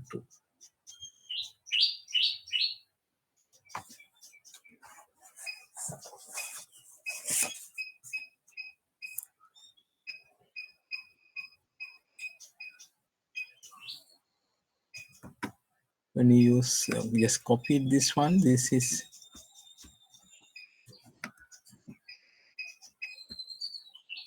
353. It means 0.5 into C6 means 370. 0.3 into 300.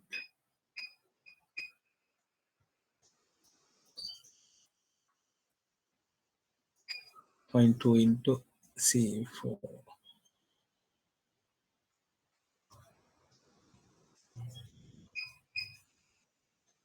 0.5 into April value. 0.3 into March. And 0.2 into 309. Likewise, you can get the forecast value Now here also you can see the answers. Month of April, zero point 0.5 into 300, 0.3 into 390, 0.2 into 350. The April forecast 337. May, zero point 0.5 into 370 plus zero point 0.3 into 300 plus zero point 0.2 into 390. For the month of June, just calculate it and just can say what is the answer.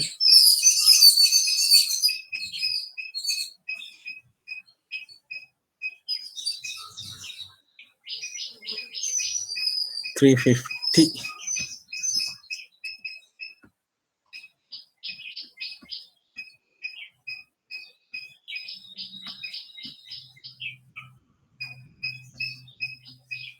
When you just use the actual numbers, 0.5 into 350, 0.3 into 370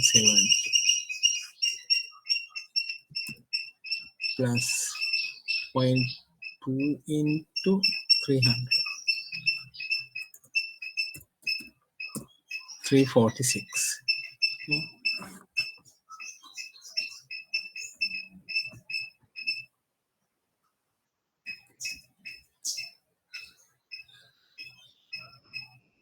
Month of July,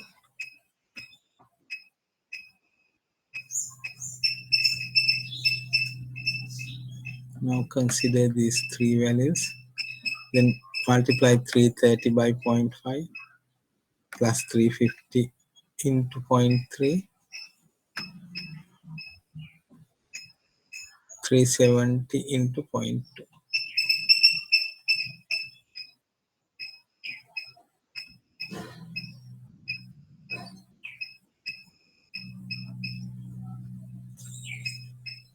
Answer equal 344, August 359.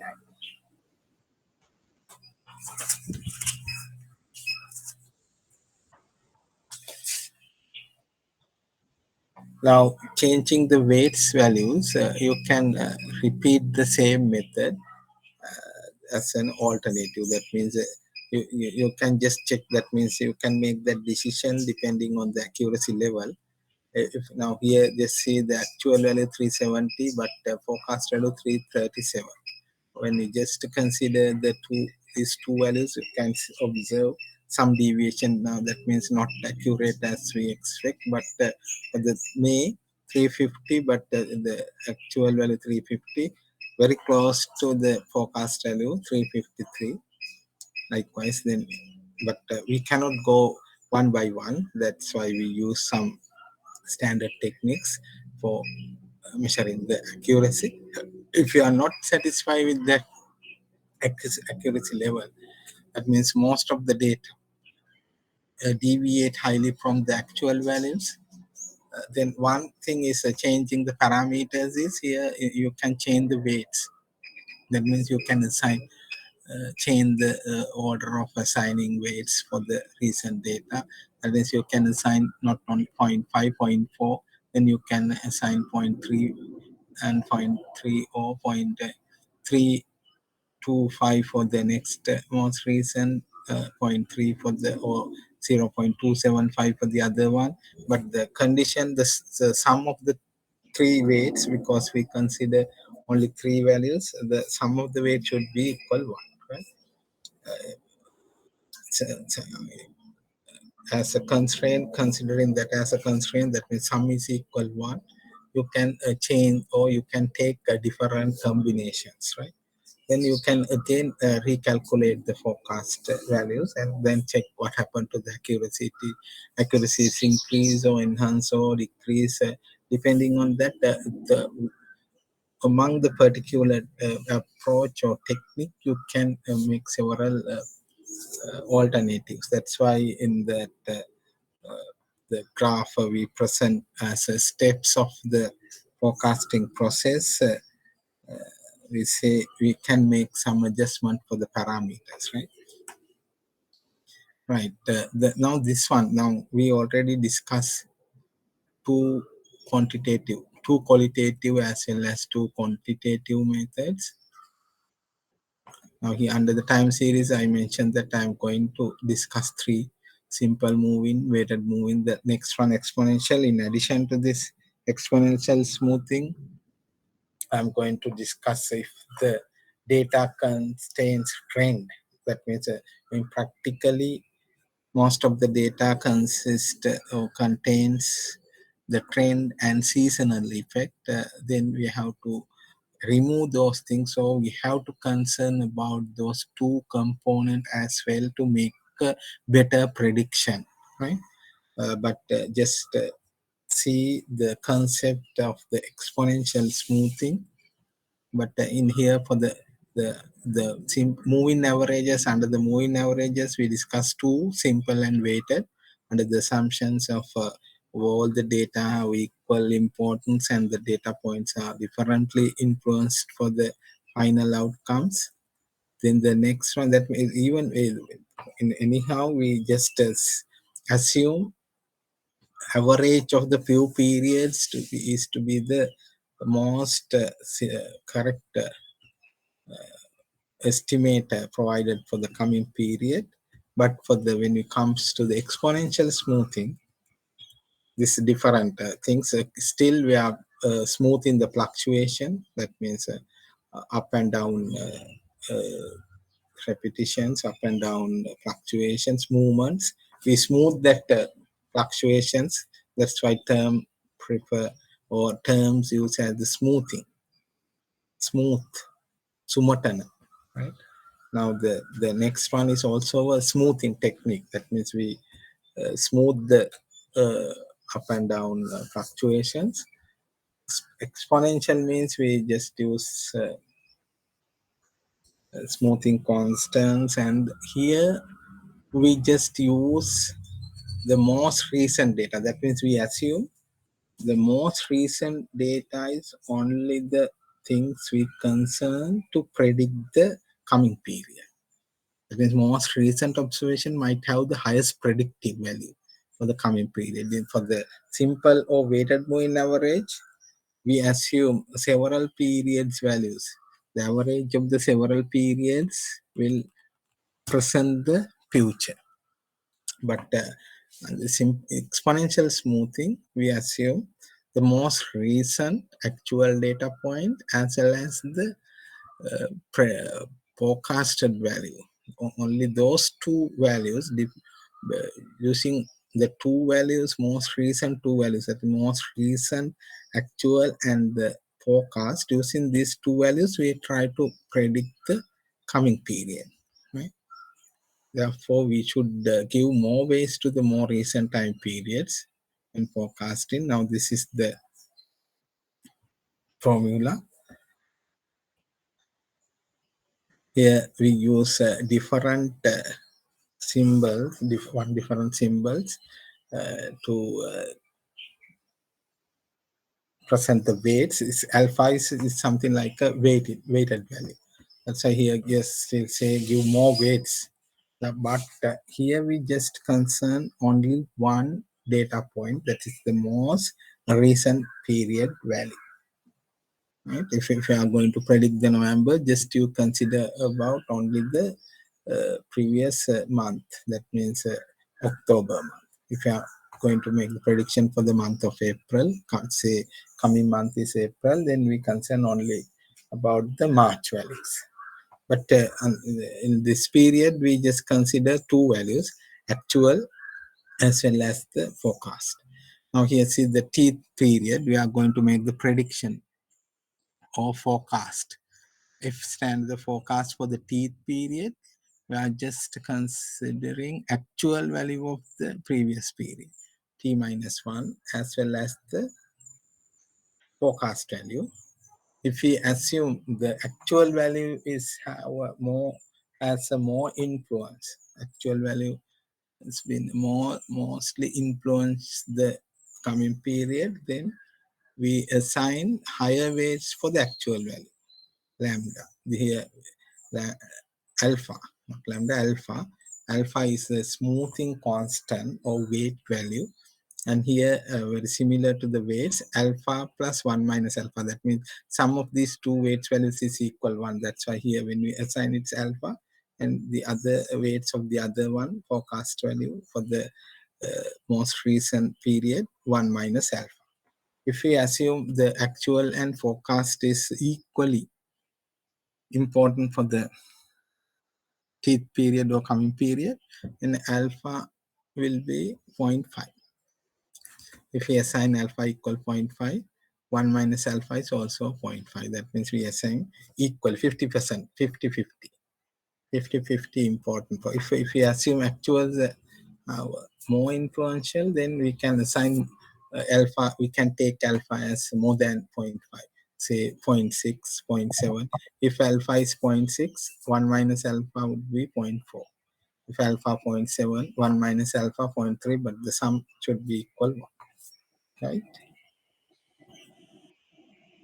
Now the main difference with the simple smoothing and the exponential, the simple smoothing we concern or consider few time periods, past few time periods to be, and we make average.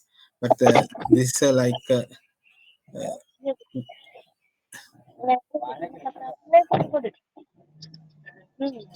now one of the students,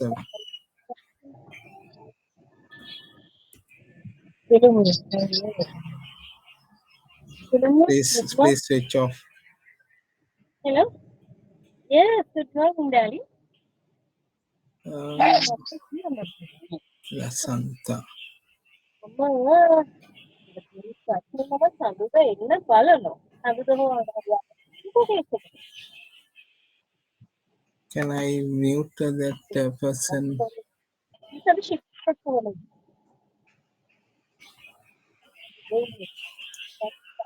Dr. Lasanta. Can you switch off to your... அது வாகனம் మీ పెద్దతే ఎంటి oxygen నేను తీయరా Anyone can pass a message to switch off, because I'm not familiar with this. Okay. But we cannot remotely mute. మన పళ్ళకి ఎరుకులను లొక్కుతావుగా మీ లొక్కుది పొడిదే లొక్కుది పొడిదే మీ Anyone can give a message to mute that mic.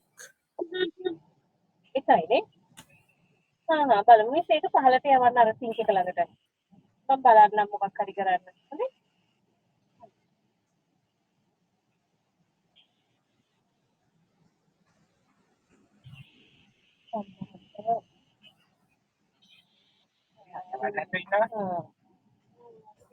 මට පාළුයි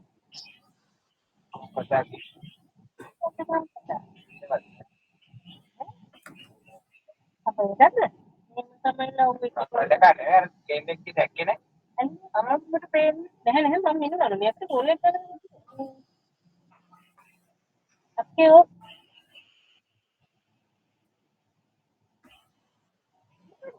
Dear Dr. Lasanta, please can you mute your microphone?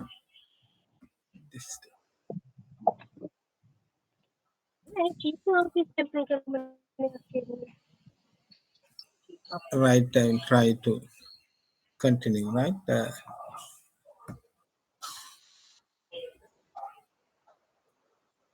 Right, now this is the formula for simple exponential smoothing. We are going to make the prediction as we did for the using the previous methods, but in here we just consider the most recent data value, actual as well as the forecasting. Depending on the influential behavior of actual and forecast, you can select a weight. That means alpha again should be a decimal. It lies in between 0 and 1. That means only we consider the past recent actual data, then alpha should be 1. Otherwise you can select any value in between 0 and 1. That means, for example, any positive decimals, 0.5, 0.6. If these two are equally important, then you can select as alpha equal 0.5. If you think that means according to the patterns or other, that means just assigning very similar to the previous situations, you can change the alpha accordingly. Alpha, first you can assign alpha equal zero point 0.6, zero point 0.5, zero point 0.7, then depending on the accuracy level, you can compare the accuracy of the different alternatives of that simple exponential smoothing, and you can confirm what could be the best alpha, right? Now see how do you apply this simple exponential smoothing. But one decision is one parameter will associated with this model is the alpha zero point 0.3. Then see, but for the other methods, weighted moving average, we can make a prediction using, we can make a prediction. Uh, we can start with if we are using the 5 months, then we need for 5 months, but not calculating other values, we can make the prediction for the November as well. That means if we available 5 periods, past 5 periods data relevant to the coming period, then we can apply the method from that points onwards. But when it comes to the exponential smoothing, we cannot that means, for example, suppose we need to make a prediction for the month of August, but we cannot use this method because we to make the prediction for the month of August required the actual value of the month of July and the forecast. In order to make the forecast for the month of July, you need to have the actual value and the forecast value for the most recent data corresponding to the month of July. Therefore, we cannot just apply for the selected month, even the actual value of the most recent data is available, we cannot apply. Why is that? We need the forecast value as well. Therefore, we have to start with the beginning. But in this one, we don't have a forecast value relevant to the month of January. Uh, in your questions, most probably it will given. That means in the relative to the starting point, the ask to take such value as a forecast for that particular time period. Then you can start with here onwards, but you have to go here onwards to find out the make the final prediction value. But even say not given like this example, then you have to make assumption. Then just take assumption. The forecast value of month of January is 37. You can take that assumption. Under that assumption, you can proceed. Otherwise, you cannot apply. You cannot start the proceedings, right? In this example, we assume that assumption. That otherwise, most probably in the question and related to the your paper, that value will be given, right? Now, suppose we can start with the second period forecast value.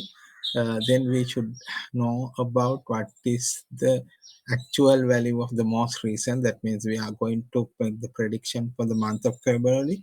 Then January months become the most recent value, and actual value is given, but forecast value of the period one, the first one say periods 1, 2, 3 up to 12. Therefore, one indicate the actual value related to the first period or month of January. The F1 just take or make assumption, take same this value as well as the predict or forecast value for the month of January. Otherwise, it should given, right? Now then, and apply here, so constant is given 0.3, 0.3 into the actual 37. We have to do this is very carefully because in the other methods, if the one value is wrongly calculated, that does not influence the calculation of the next period. But in this method, if you are wrongly calculated or starting value is calculation of the first value is wrong, then all the values are you calculated wrong, right? Now here 0.3, alpha is 0.3 into the actual value. Actual value is 37. This is the value we use here. Here you have to assume forecast of this month 37, because this is not clearly given. Then we have to take the same, the predict forecast value as same as the actual. That's why here we use it as 37. Otherwise it should given, right, in the question. Then apply this one, alpha 0.3, that is given in the question. Alpha should be given 0.3 into 37. 1 minus alpha 0.7 into 37. So these two values is same, then the answer for the second period as same, 37. Right? එතන ඒ පළවෙනි පටන් ගන්න තැන exponential smoothing වලදී පටන් ගන්න period එකේ අපි කොහරි තැනක ඉඳගෙන ප්‍රෙඩික්ෂන් පටන් ගන්නවා නම් ඊට කලින් පීරියඩ් එකේ ෆෝකාස්ට් එකයි ඇක්චුවල් එකයි දැනගන්න ඕනේ. ඒ ඇක්චුවල් එක ෆෝකාස්ට් එක දීලා නැත්නම් ඒක ඇක්චුවල් එක විදියටම assumption එක විදියට ගන්න සාමාන්‍ය විභාගෙදී ඒක දෙනවා. අනිත් ඒවායිදී අපිට ඕන 3 month simple moving average නම් අපිට මෙතන ජූන් ඉඳන් යන්නත් පුළුවන්. Just we can find out the next January forecast when we use simple moving or weighted moving. But here we have to calculate one by one, because to make the calculation or prediction for the month of January, next year January, we need to know about the December actual. It is given, but forecast value is not given. To find out the forecast of this one, the previous period forecast is needed, required, right? That's why we have to start with the some point where we know the actual and the forecast. Then let's see how do you find out the forecast for the third period, month of March. Alpha remains same once we fix the alpha throughout the particular process. Alpha is fixed, or it's you can take it as we call it as a smoothing constant. It's something like a weighted value. But here we when you just asked to comment on that method, here you can say we given the more weights for the prediction value, predicted value, forecast value.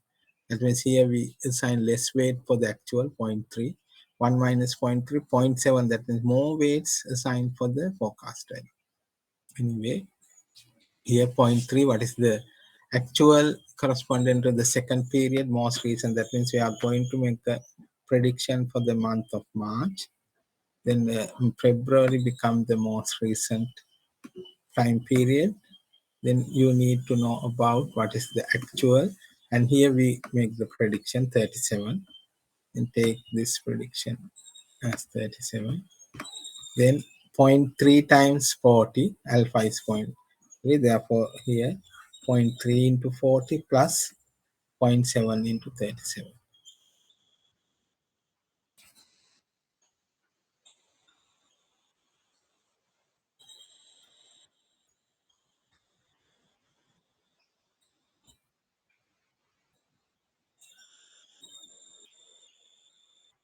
This is equal 30.79. Likewise, we can proceed. That means this forecast value is equal